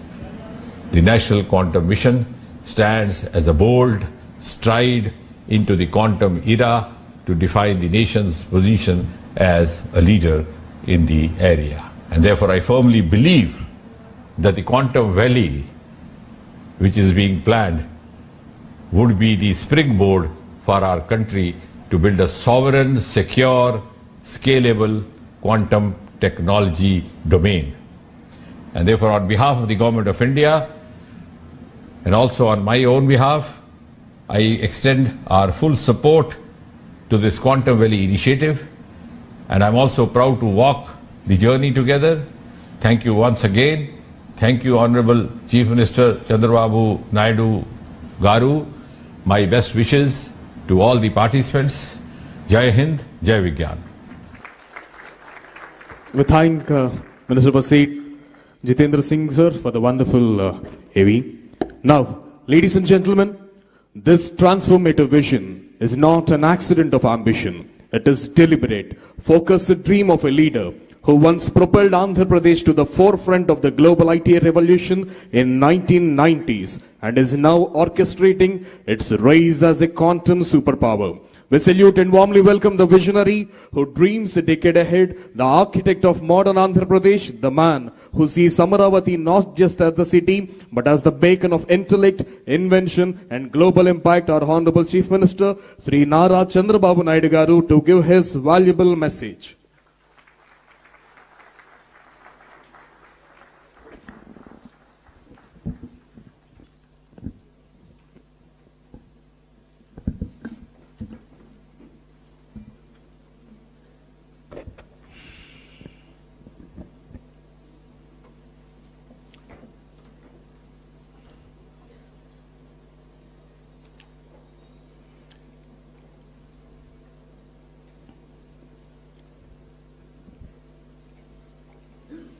Honorable Minister of State, Minister of Science and Technology, Government of India. Just now he appeared on video conference, Dr. Jitendra Singh Ji. Honorable Minister for IT, Electronics, RTG and Human Resource Development, Nara Lokesh Garu. Honorable Principal Scientist, Honorable Principal Scientific Advisor to Government of India, Sri Professor Abhay Kumar Sood Garu. Honorable Secretary, Department of Science and Technology, DST, Government of India, Professor Abhay Karandekar Garu.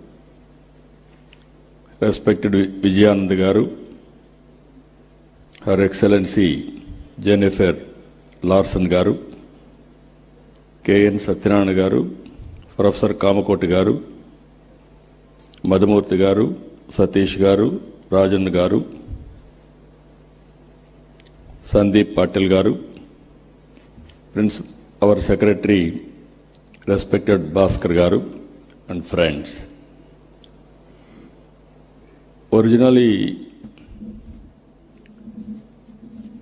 we thought to promote quantum computing. Then I thought to invite some of important people who will do this job. By that time, Government of India has announced quantum mission. Here is a man, Mr. Kamakoti. Once any idea will come on his mind, he won't leave. Continuously he is pursuing things. Then he came to me. Sir, it is a important momentum for all of us. We have to push quantum computing. How to do it? We have to work it out. Then immediately I contacted Government of India, Secretary Abhayji, and then Minister. They also agreed in principle. Then how to move further, I had a discussion with some of our major players. One Mr. Venkat from IBM. He is also very responsible at that time. Immediately responded, yes sir, we are in full swing. But ultimately, Government of India has to accept, and also other players has to come forward. Then we created an ecosystem, TCS, IBM, and L&T. All three people made it a reality. I really appreciate these three players who joined together, and Government of India and Government of Andhra Pradesh are fully supporting them. Friends, you are all aware. So many aspirations and ambitions our people have expressed today. I am remembering my olden days, that is late 90s. At that time, Bill Gates innovated internet. Because of that innovation, world has become a global village. That was the beginning. I am following, as Mr. Lokesh has rightly mentioned, I started working for IT when he was 7th class. But I applied information technology in 1983-84, just he was born at that time.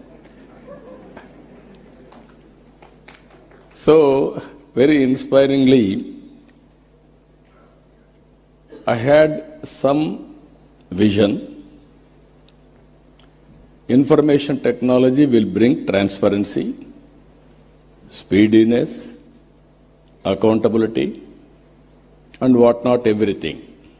That was the beginning. In India, nobody had a clue how to move forward. First time, I had a meeting with, today quantum computing, at least so many people have come. At that time, only few takers and some. They came, not one meeting, 2-3 meetings, we had a brainstorming. Finally, we thought we have to attempt it. We build one good iconic tower. That is where I called L&T. Even at that time, L&T was a premier organization in construction. I asked them to build high-tech city under PPP model. That was the beginning in India to promote information technology. But by that time, Bangalore and Gurgaon, they are having operations in a big way because of natural growth. Then I promoted ecosystem. Here I am using ecosystem. IT intention alone cannot serve the purpose. I went to America. First of all, I have to study what is IT, what is going to happen in future, all these things. As Chief Minister, first time, went to America. All over the country, I toured all corporate giants. You name anybody, including Microsoft, everybody I met at that time in America, and studied what is the future, and also analyzed and also asked them this showing strength of India. I told only one thing at the time everywhere. Nobody can ignore India. India is very strong in information technology for future. Reason is British people, after giving independence to us, they left English to us. They have taken my Kohinoor diamond also at that time, but they left English to us. Second, Indians are very strong in mathematics. Zero invented by Indian. So that is our strength. This is where I used to promote. Then after 15 days I came back. I started number of engineering colleges. And also I promoted IT education and asking people to educate their children in IT.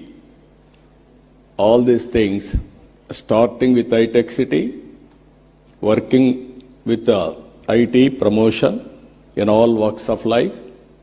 Today I can say very proudly, Hyderabad has become a hub for IT and also all related, not only IT, all futuristic technologies. Highest per capita income in India, contributing Hyderabad 75% income for the state. I can announce proudly, all over the world, every 4 or 3, one is Indian in IT sector. Among Indians, 35% are Telugu community all over the world, including India. Now again I can say one thing, highest per capita income all over the world, you go to any country, America, our Consul General is here. I am proud to say we are serving your country, our people, in a big way. That is where highest per capita income, you go any country, Australia, Africa, or America, everywhere, Indians are earning. All these things happened within 25 years' time. Now I am saying, at that time, iTech City with IT, America is having Silicon Valley. We wanted to create Quantum Valley in India. That is where Andhra Pradesh comes. That is the inspiration. We are having to start Quantum Valley and also quantum computing. As Sandeep Patel has rightly mentioned, people are thinking, what is the use for IT or quantum computing? I don't have any doubt about it. Today, everything is related with technologies. Earlier, we used to send people for war. It is no more relevant. Without technology, no war at all. Technology, knowledge, these are all the future. So to empower our community in all walks of life, we have to go for latest technologies then only we can empower, otherwise it's impossible. One thing I want to place before you, all of you, India is very strong. For that 3-4 reasons. We started economic reforms late. That was 1991. Even that economic reforms was started by P.V. Narasimha Rao. He is also Telugu, Bidda from here only, from Andhra Pradesh only. Second advantage for India, 1995, technology evolution. I can say revolution. India took first mover advantage. I am very happy I played some role on that, major role. I remember ecosystem was not conducive at the time. Education, supporting infrastructure and operations, everything. Then I used to fight successive prime ministers, 3 prime ministers, for deregulation of telecommunication sector. Sometimes these are all the pleasant memories we have to remember.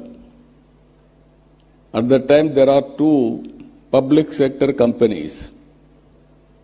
One is BSNL, even today that is there. BSNL domestic calls. Another is VSNL international calls. At that time, my son was studying in America, Mr. Lokesh. As Chief Minister, I was not ventured to telephone to him because of heavy bill. Then there will be question and answer in assembly. I have to answer all those things. And also at that time, there was a lightning call. Immediately they had to connect, expected to connect. It used to take 1 week, 7 days. At that time, there were manual exchanges. That operator is supreme. He wanted to give lightning call, he can give. Otherwise, he will avoid. That were the days. I studied all over the world. Countries are moving very fast, contributing cell phones, everything. Then I used to talk all these things. Then when I spoke about cell phone, everybody killed me, political opposition. Cell phone can give food or shelter or water, what you are talking, why you are doing all these things, who wants this, like that. Today, after 25 years, wife can live without husband.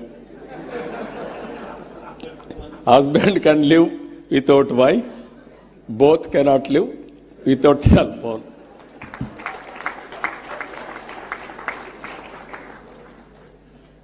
As a matter of fact, it is a weapon for everything.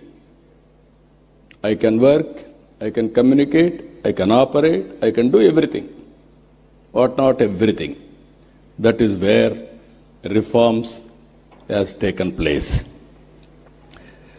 Third one, technology evolution. Indians are playing major role. Now India is having advantage demographic dividend. This some of you may not understand. Biggest advantage for India, young India. Always youngsters can take risk. While all other countries are facing aging problem, this demographic dividend advantage will be there up to 2047. Now I can say proudly, India's population is 146 crore population. China's population is 130 crore now. India will increase up to 170, 165. China population will be 100 crores. It is decreasing now. So, Indians can service the Indian community 80%. 20% can service global community now. both corporate and public governance. That is the power of India. That is the power of population in India by using technology. Nobody can beat India in development. So these are all three advantages. Now, as our friends has rightly mentioned, now we are all working here. Quantum Valley with deep technologies. This is very order of the day. Earlier, only IT and applications. Now, as on today, AI has become a reality. Deep technologies are becoming a reality. And also, one example I can give you what my plans. Andhra Pradesh is having some advantages. One is Sriharikota satellite launching pad for India. I wanted now, Honorable Prime Minister and also Government of India has allowed private investment in space technology. We wanted to create space technology, space city, aerospace, defense and civilian, huge demand in India. We want to go for aerospace and also electronics. Earlier, India was importing. Today, we are exporting. There is huge demand globally, even for electronics production. And also drones. Without drones, nowadays we are all watching. Drone is very, very essential to war or otherwise to have civilian applications, so many things. We created a drone city.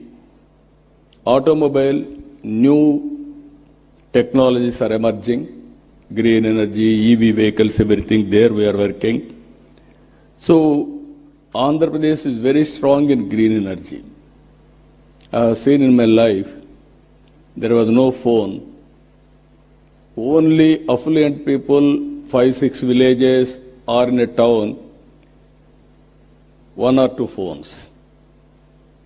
In 1989, when I started 1978 as MLA, 89 I contested from Kuppam. For the last 9 times I'm winning there. I announced in Kuppam in one public meeting, I am going to bring electronic exchange. Then my opposition criticized me, how he is going to bring electronic exchange? Manual, because we had only 20 phones in the constituency itself. That was the issue now. Everybody in my constituency today, they are having cell phones, smartphones, everybody is operating.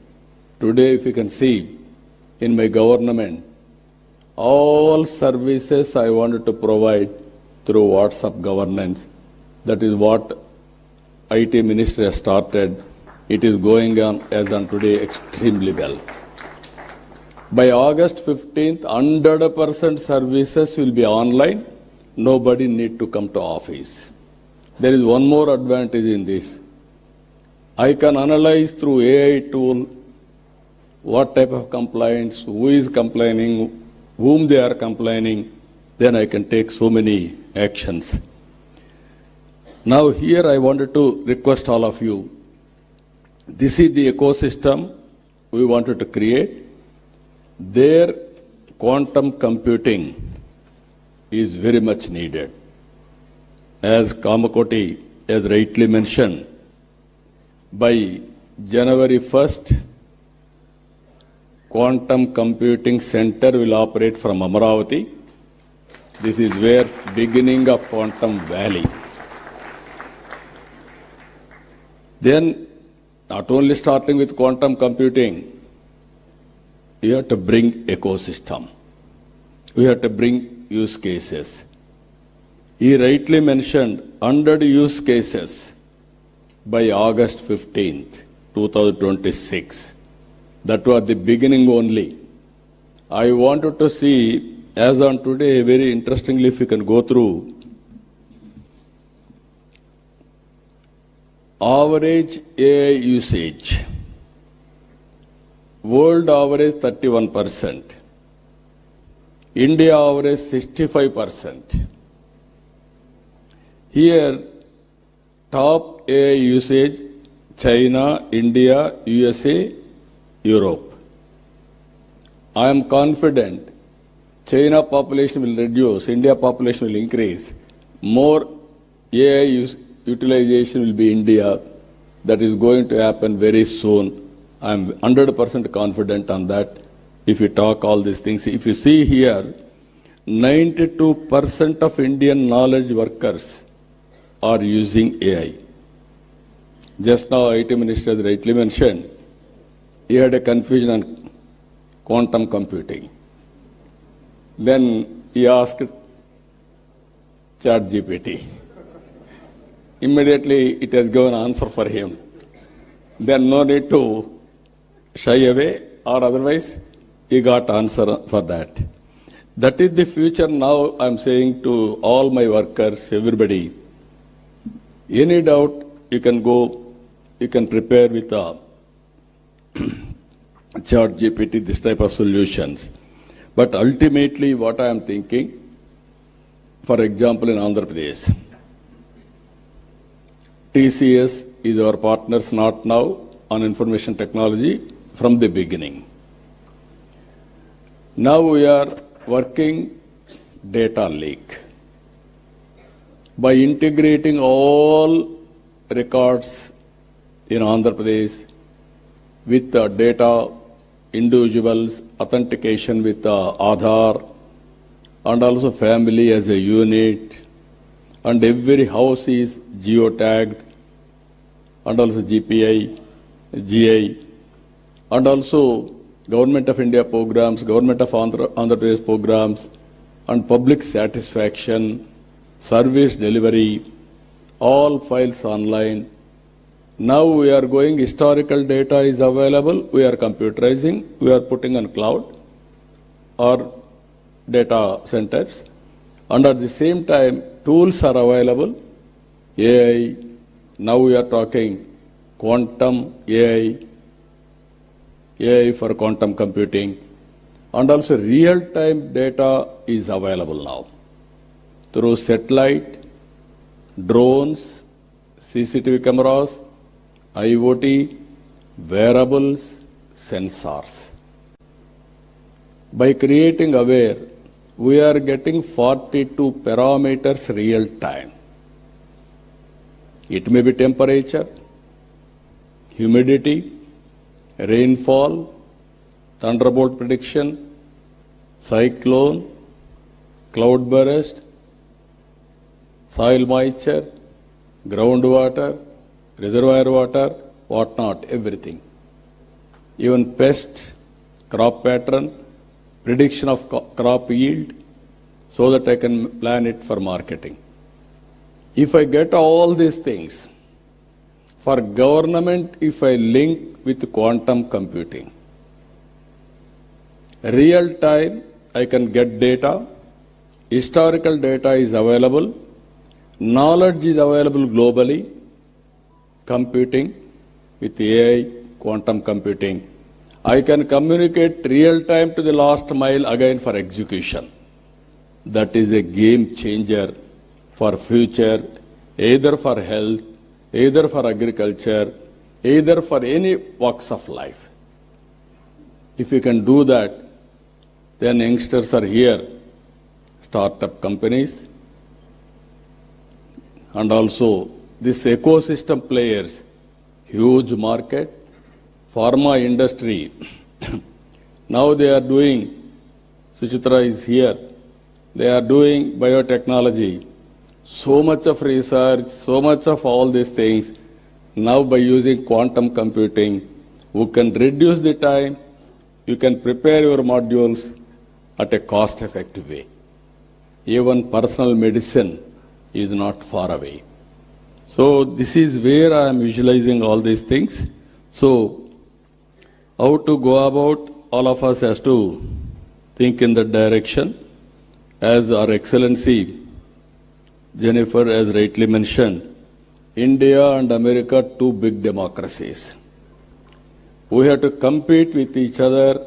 We have to work together for each other for global good. India and America has to do in that direction. That will go a long way. Even Secretary has rightly mentioned now, they are building ecosystem. He made one comment, I am very happy. He has to prepare very clear targets. Finally, he said, India is not only a participant, we will be a player. From the beginning, I am saying we are becoming a user. Software, we are very strong. But at the same time, products, we are very weak. That is the biggest challenge, sir. I am telling you. You give challenges to our people. They are prepared to go for products. In the initial stage, entrepreneurs, we have to give some leverage. Even some people may fail, but we have to encourage. Then they will be successful. So, in this meeting, I am telling so many people you have seen from the morning, so much of enthusiasm. Now you prepare. Quantum computing means not only getting one machine and putting in Amravati, then you think quantum computer has come, my work is over. No. How to create that ecosystem is important.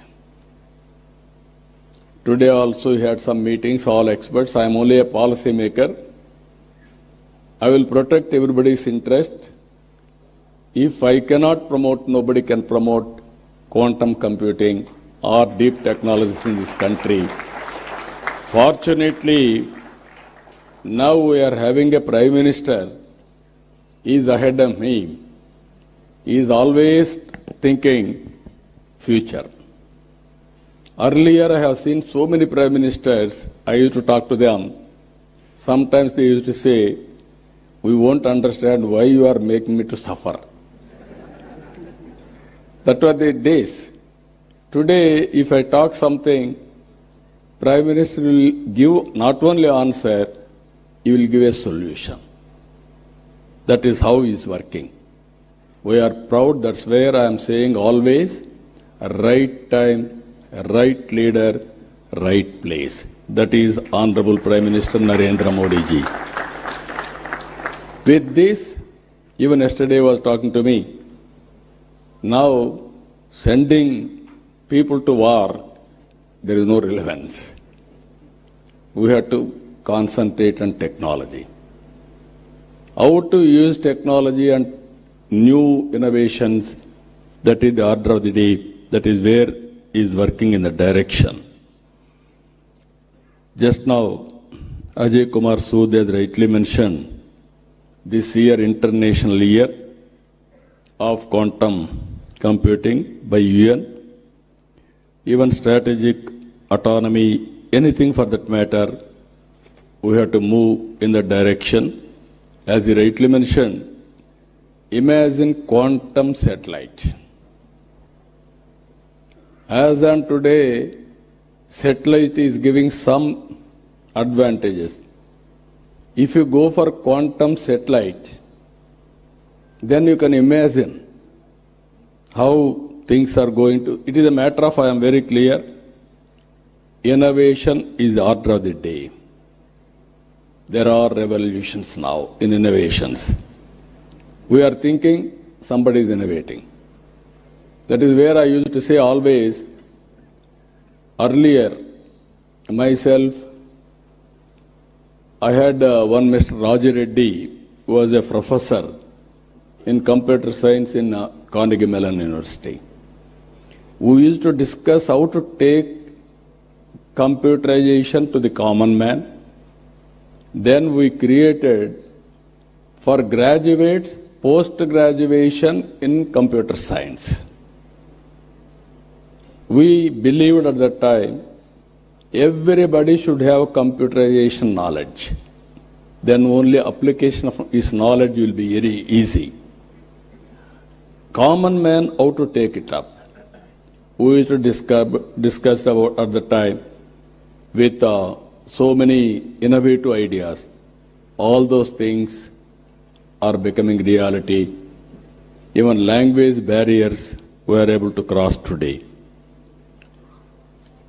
My Honorable Minister has rightly mentioned, our IT Minister, he was 7th class at that time when I started IT. He wanted to inquire about a minister. Who is at that time minister? They are ordinary people. One Mr. Raghunath Reddy and also Gopal Krishna Reddy. Graduates, not IT professionals. Now he is Carnegie Mellon University Computer Science Minister background and also Stanford MBA.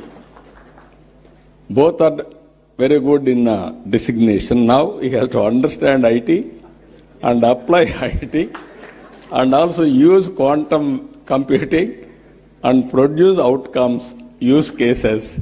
That is his responsibility as minister. That is where I am giving a vision now, and also we are giving concepts, vision. He has to get it done now. As Honorable Minister has rightly mentioned, Government of India is committed for a cause through quantum mission, and also Government of Andhra Pradesh has taken lead. He created some hubs, all these things he explained all of us. Funds, resources is not the constraint. When there is a will, everything will fall in line. We can create wealth. We can generate revenues. Again, we can spend money. That is how economy will run. So all friends are here. It is a win-win situation. All ecosystem players I am requesting, you join us for this great momentum. I don't have any doubt we will achieve it. But as our friends have mentioned, India should become a player, not a participant. Any ecosystem we have to create. All international companies, I am telling you, if you miss now, you will miss forever. Nobody can venture missing India. It is a happening place, and also no longer if you think we will develop a product, we will market in India. No, you develop a product in India and you use Indian market also and also Indian resources. So with everything, we are having clear vision. We will transform our vision with the support of Government of India. Friends, I am requesting, sky is the limit for innovations. You are thinking somebody is innovating. Essence of time, you have to keep it in mind. Move in the competitive world, then everything is possible. I am very happy by seeing all of you, so much of response. Even our people have stopped at one stage further registrations because room is very full. That is the enthusiasm it has created now. As our people have rightly mentioned, we have created one ecosystem, Ratan Tata Innovation Hub at Amaravati, and also 5 zones, 5 spoke models.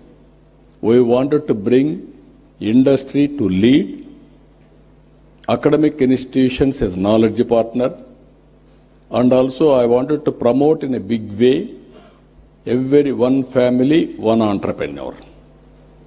Earlier I promoted one family, one IT professional. It has served my purpose. Today I am promoting one family, one entrepreneur, that is especially in a knowledge economy, working from anywhere, it is not a big issue.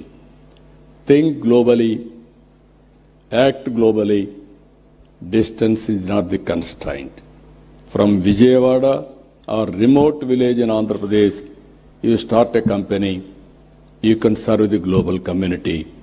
That is the for today. That is going to happen for future. With this, for all our endeavors, quantum computing is going to play very crucial role. It will be next level. It won't come below this. With this excellent meeting, always I am saying I am a student, learning from others, and through public policies, I wanted to implement for the empowerment of people. Even today, by sitting here 4 or 5 hours, I am writing everything. I am understanding next level of technologies, how to integrate in my governance. I am very happy. Excellent occasion, very good momentum. Today you are going to declare Amaravati declaration. That declaration will take it up to the logical conclusion. I am assuring you again and again, any hurdles, I will work it out, I will sort it out. But Government of India is here, there won't be any hurdles now. Everything is positive. So, good luck for all of us. Thank you. Excellent day. All of you joined. All giants are here. National, international experts are here. Now everything is possible. Good luck for all of us. Thank you. Thank you one and all. And this vision derived a standing ovation from all the investors. Thank you, sir. Thank you so much for the wonderful and inspiring words, sir. Thank you very much, sir. And now I request the Secretary to Government, IT and C Department, Government of Andhra Pradesh, Sri Bhaskar Katamaneni IAS, sir, to please come forward for the Amaravati draft declaration.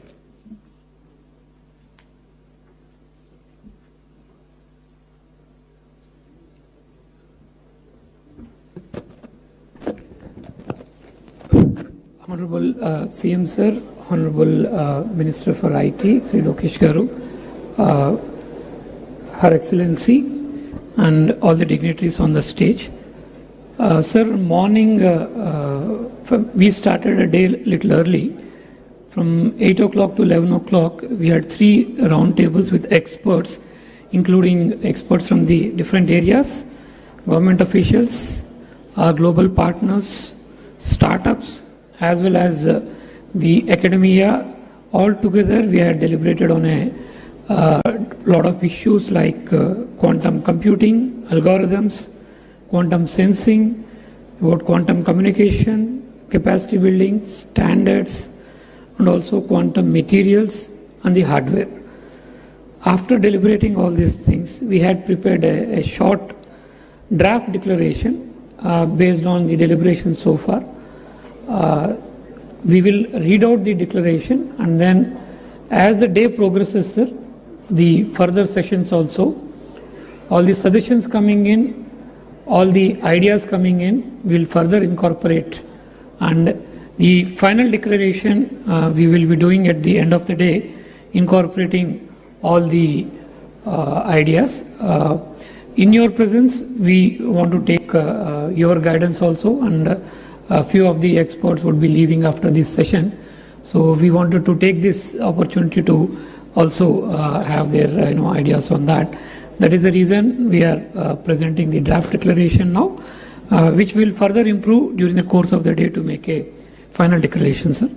So I'll read it out, sir. The preamble to the declaration, recognizing the transformative power of quantum technologies to advance computation, secure communication, high precision sensing, and national resilience, and inspired by Amaravati's vision to be India's quantum gateway.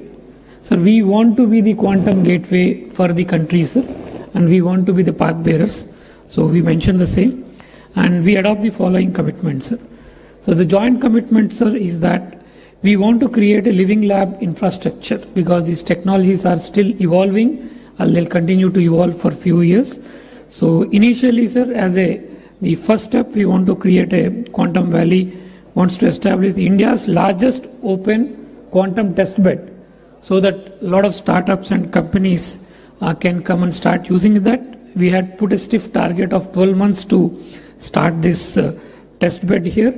And this initiative will integrate quantum computers, QQD fiber links, deployable sensor platforms to enable the pilots across sectors like all sectors. We just mentioned few, but across the entire spectrum of industry like health tech, agri-tech, BFSI, logistics, defense, space, every sector can come and do their experimentation here. We'll provide end-to-end access to the quantum hardware, to the algorithms, to the tools and expert support, and also everything would be housed and hosted within a specialized tech park, which we will start in partnership with industry and academia, aimed at accelerating domestic R&D and capacity building. So few targets we have put, sir. By January 1st, 2026, this is your vision, sir. We want to establish the first IBM quantum system within the Amravati Quantum Valley, which would be, as our Honorable Minister has indicated, would be the first in the South Asia, and that would be our first step. But of course, sir, we will not be putting all our eggs in one basket. And apart from this, all the existing and coming technologies, different technologies also, the computing systems will be put. Currently, we have 4 systems which are being pioneered by different organizations. By 2028, we wish to have all the 4 systems, and anything that comes between 2026-28 also. We are very selfish. We want those systems also to come into Amravati Quantum Valley, sir. And by the time the January 1st, 2026, the quantum system of IBM comes, we want to have at least 100 algorithms to be ready to be started to be used. So we want to fast pace that, keep the algorithms ready to be used on, to be run on the system, sir. By 2028, as we have said, other technologies also would be brought in. We expect that at least a capacity of 1,000 algorithms running in the system. And by 2029, we want to have an effective qubit capacity of around 1,000. So we are running in line, slightly very ambitious compared to the National Quantum Mission targets, but we wish that we can do that, sir. And we also want to focus on indigenous supply chain systems where cryoelectronics, photonic packages, quantum safe chips and control system.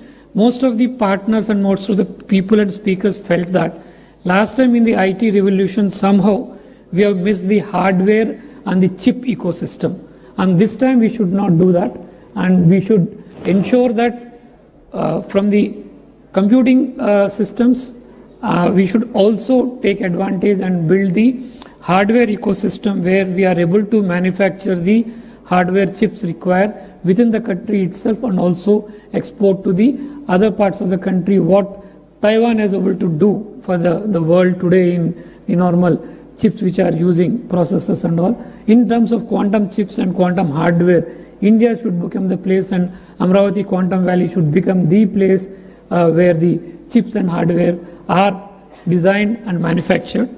And regarding talent and capacity building, so we want to establish one Amravati Quantum Academy in the next year, which from the first year could start training 500 specialists in the quantum technology and ultimately reach a potential of about 5,000 persons who can be trained on different areas of quantum technologies. And then academic enablement, we want the first mover. We want to have 20 universities in AP and about 100 in India. This is in line with the National Quantum Mission targets. Can start the courses in undergrad, postgrad and PhD programs. The timelines we have put to ourselves by about January 1, 2026. The curriculum would be ready. Our state government higher education department is actively completing that part. And by the next year, by 2027, we want to have the courses all started everywhere. and then take advantage of. And then we also want to make a place for the startups and the investment. We want to be investment catalyst, start 1,000 crore dedicated quantum fund where the startups can access the fund and also the infrastructure, and then to support at least 20 quantum hardware startups in the first year, and then reach a number of 100 by 2030. And we'll also provide sandboxes to them. We also want to attract at least 500 million in quantum technology investments by January 1, 2027, and go to a target of $1 billion by January 1, 2029, covering all areas of quantum technologies like chips, sensing, communication, hardware, and other technologies. We want to have a global collaboration. We will work very closely with the National Quantum Mission as a sub-part of the National Quantum Mission, and we will establish a global quantum collaboration council here in Amravati to harmonize international standards and pursue joint R&D and promote research. And in terms of governance and accountability, we will want to have a multi-stakeholder Amravati Quantum Valley mission, which is already the work we have started on that, which will have multiple working groups to identify use cases of using quantum technologies, different sector. It also publishes transparent dashboard of KPIs each quarter and convene an annual World Quantum Expo, the way it is done in Las Vegas, the way it is done in Taipei. We want to also do an annual program here so that we become the nucleus and catalyst where all the experts from around the world can come, discuss, and showcase their technology, and we can do a lot of collaborations there. Every year from 2027, sir, with your permission, we want to do a Quantum Expo in Amravati. And if somebody takes the name of Quantum Expo, the name should be synonymous with Amravati, sir. This has happened with many sectors. We want to do that with Amravati also, sir. So with your blessings, I think we should be able to do that.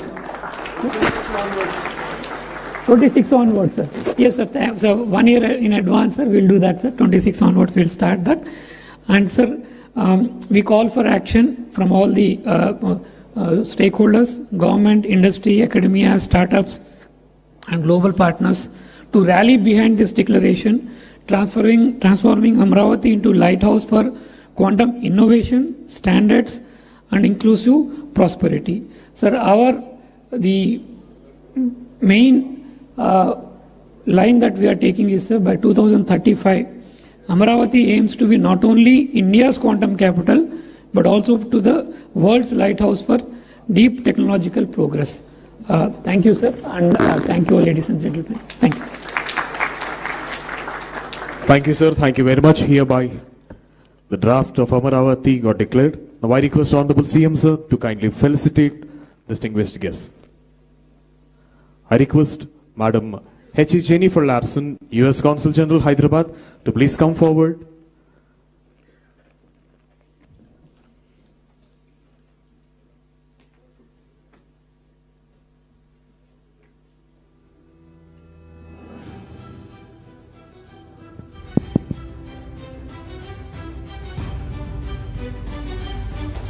H.E. Jennifer Larson, U.S. Consul General, Hyderabad.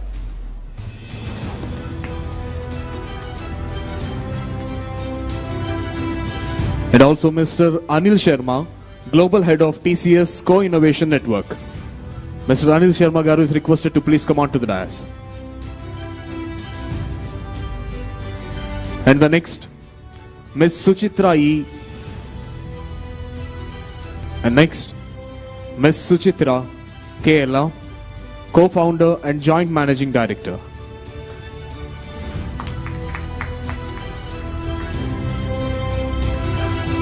Next comes Mr. Rajiv Kumar, Managing Director, Microsoft India Development Center.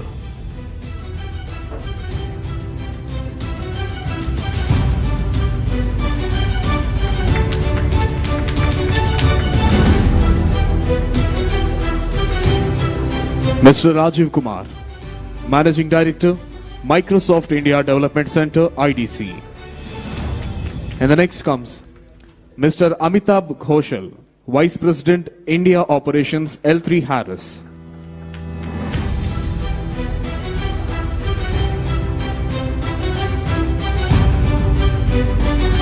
Mr. Amitabh Ghoshal, Vice President, India Operations L3 Harris.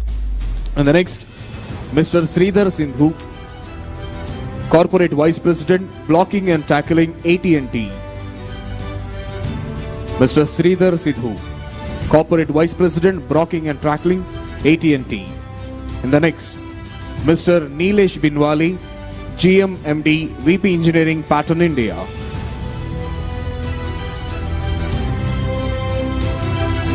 Mr. Neeraj Biniwali, GM MD, VP Engineering, Pattern India. Next, Mr. Manish Verma, Head, India Innovation Center, Warner Bros. Discovery Media.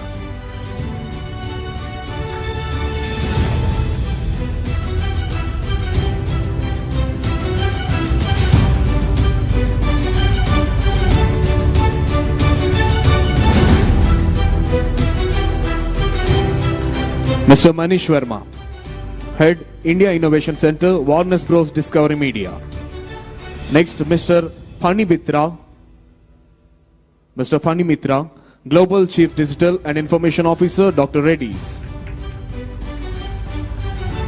Next, Mr. Amit Singhi, Director, IBM Research India and CTO, IBM India and South Asia.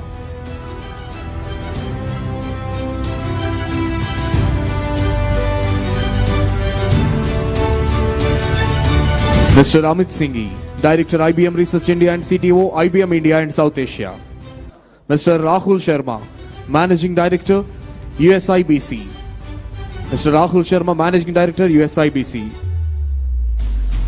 And next, Air Marshal DC Kumaria, formerly Vice Chief of Indian Air Force, Military Advisor to BAE Systems India. We invite Air Marshal DC Kumaria, retired.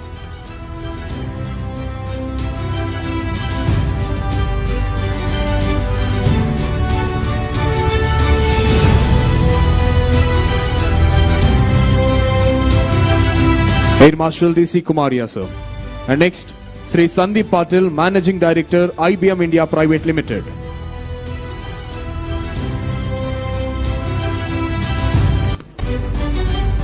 Sri Sandeep Patil, Managing Director, IBM India Private Limited.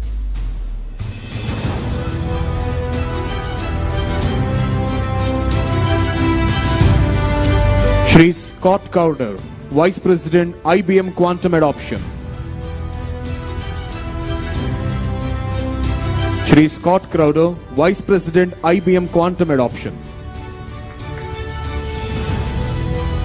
Shri V. Rajan Garu, President, Technology Software and Services, Tata Consultancy Services Limited.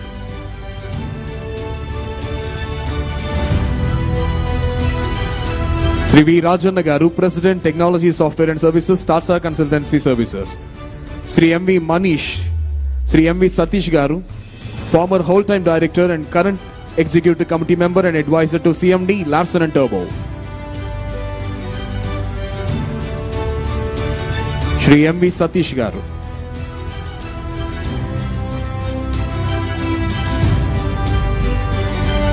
Professor V. Kamakoti Garu, Director, IIT Madras.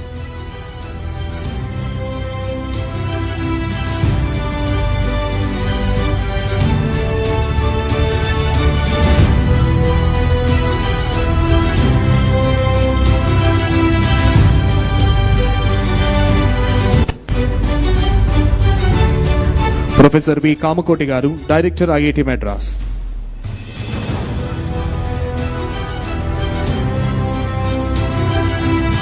Shri K. N. Satyanarayan Garu, Director, IIT Tirupati.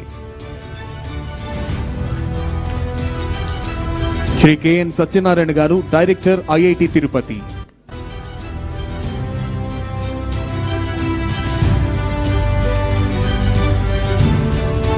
Professor Abhay Karandikar Garu, Secretary, Department of Science and Technology, DST, Government of India.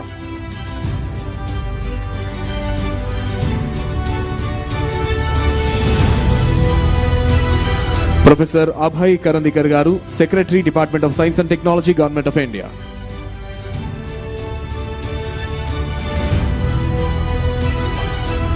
Professor Ajay Kumar Sood Garu, Principal Scientific Advisor to Government of India.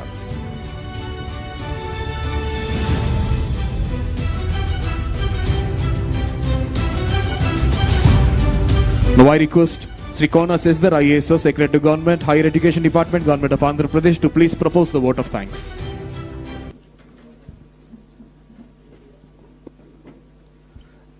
Good morning, everybody. My colleague, Secretary IT Bhaskar, deals with the technology side, and I, as Secretary Education, Skill Development and Training, deal with the academic side. As you know, it takes two hands for a clap. I assure you, sir, that we'll work very closely along with industry to realize your vision. As we conclude this inspiring inaugural session of the Amravati Quantum Workshop 2025, it is my privilege to deliver the word of thanks on behalf of the Government of Andhra Pradesh. First and foremost, I extend our deepest gratitude to our Honorable Chief Minister of Andhra Pradesh, Sri Nara Chandrababu Naidu Garu, for his visionary leadership and unwavering commitment to transforming Amravati into a global capital for quantum technologies. Sir, your presence and your words today have not only energized us, but have also reaffirmed a collective mission to build the Andhra Pradesh Quantum Valley as a beacon of innovation for India and the world. I also wish to thank Honorable Minister of State, Ministry of Science and Technology, Government of India, Dr. Jitendra Singh, for his message and words of wisdom. A heartfelt thanks to our Honorable Minister of HRD, IT Electronics and RTGS, Government of Andhra Pradesh, Sri Nara Lokesh Garu, for his inspiring keynote address, his relentless and futuristic vision for the state to lead in technology and education.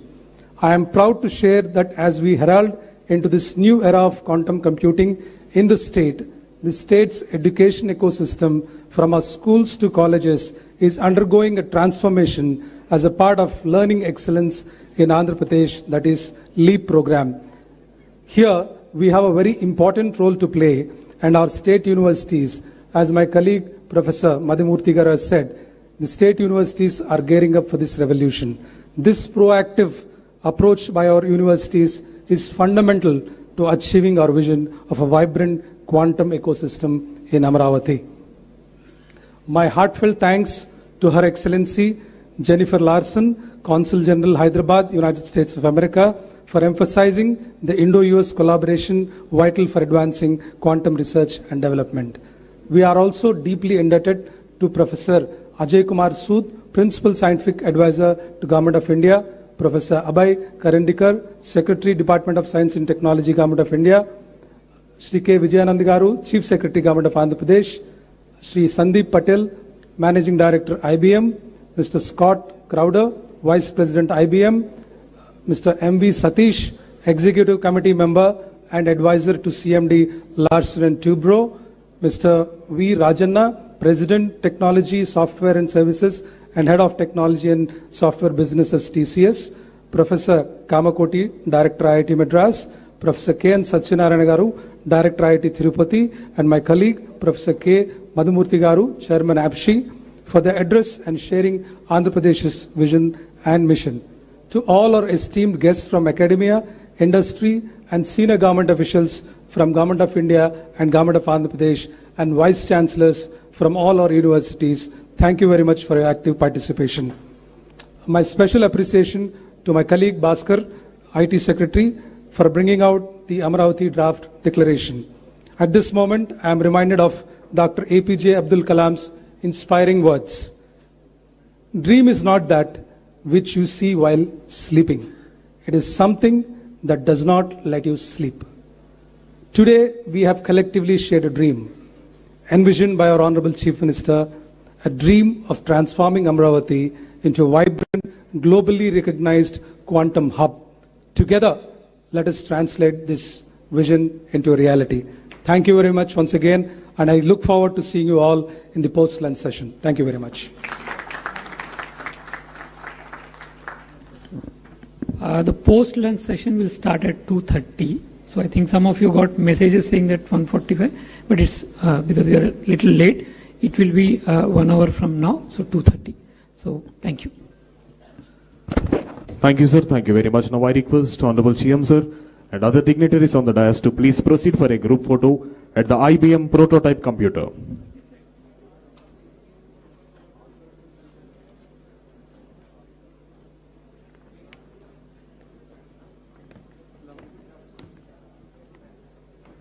check. The IBM Quantum System 2.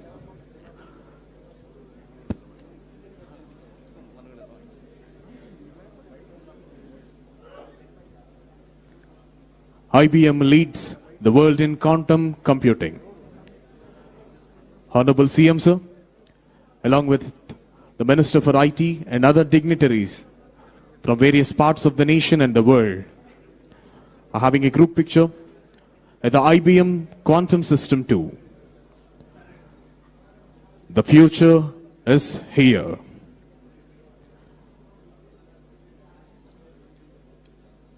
Just at the very coolest temperature, 15 millikelvin.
The lunch will be provided at the government.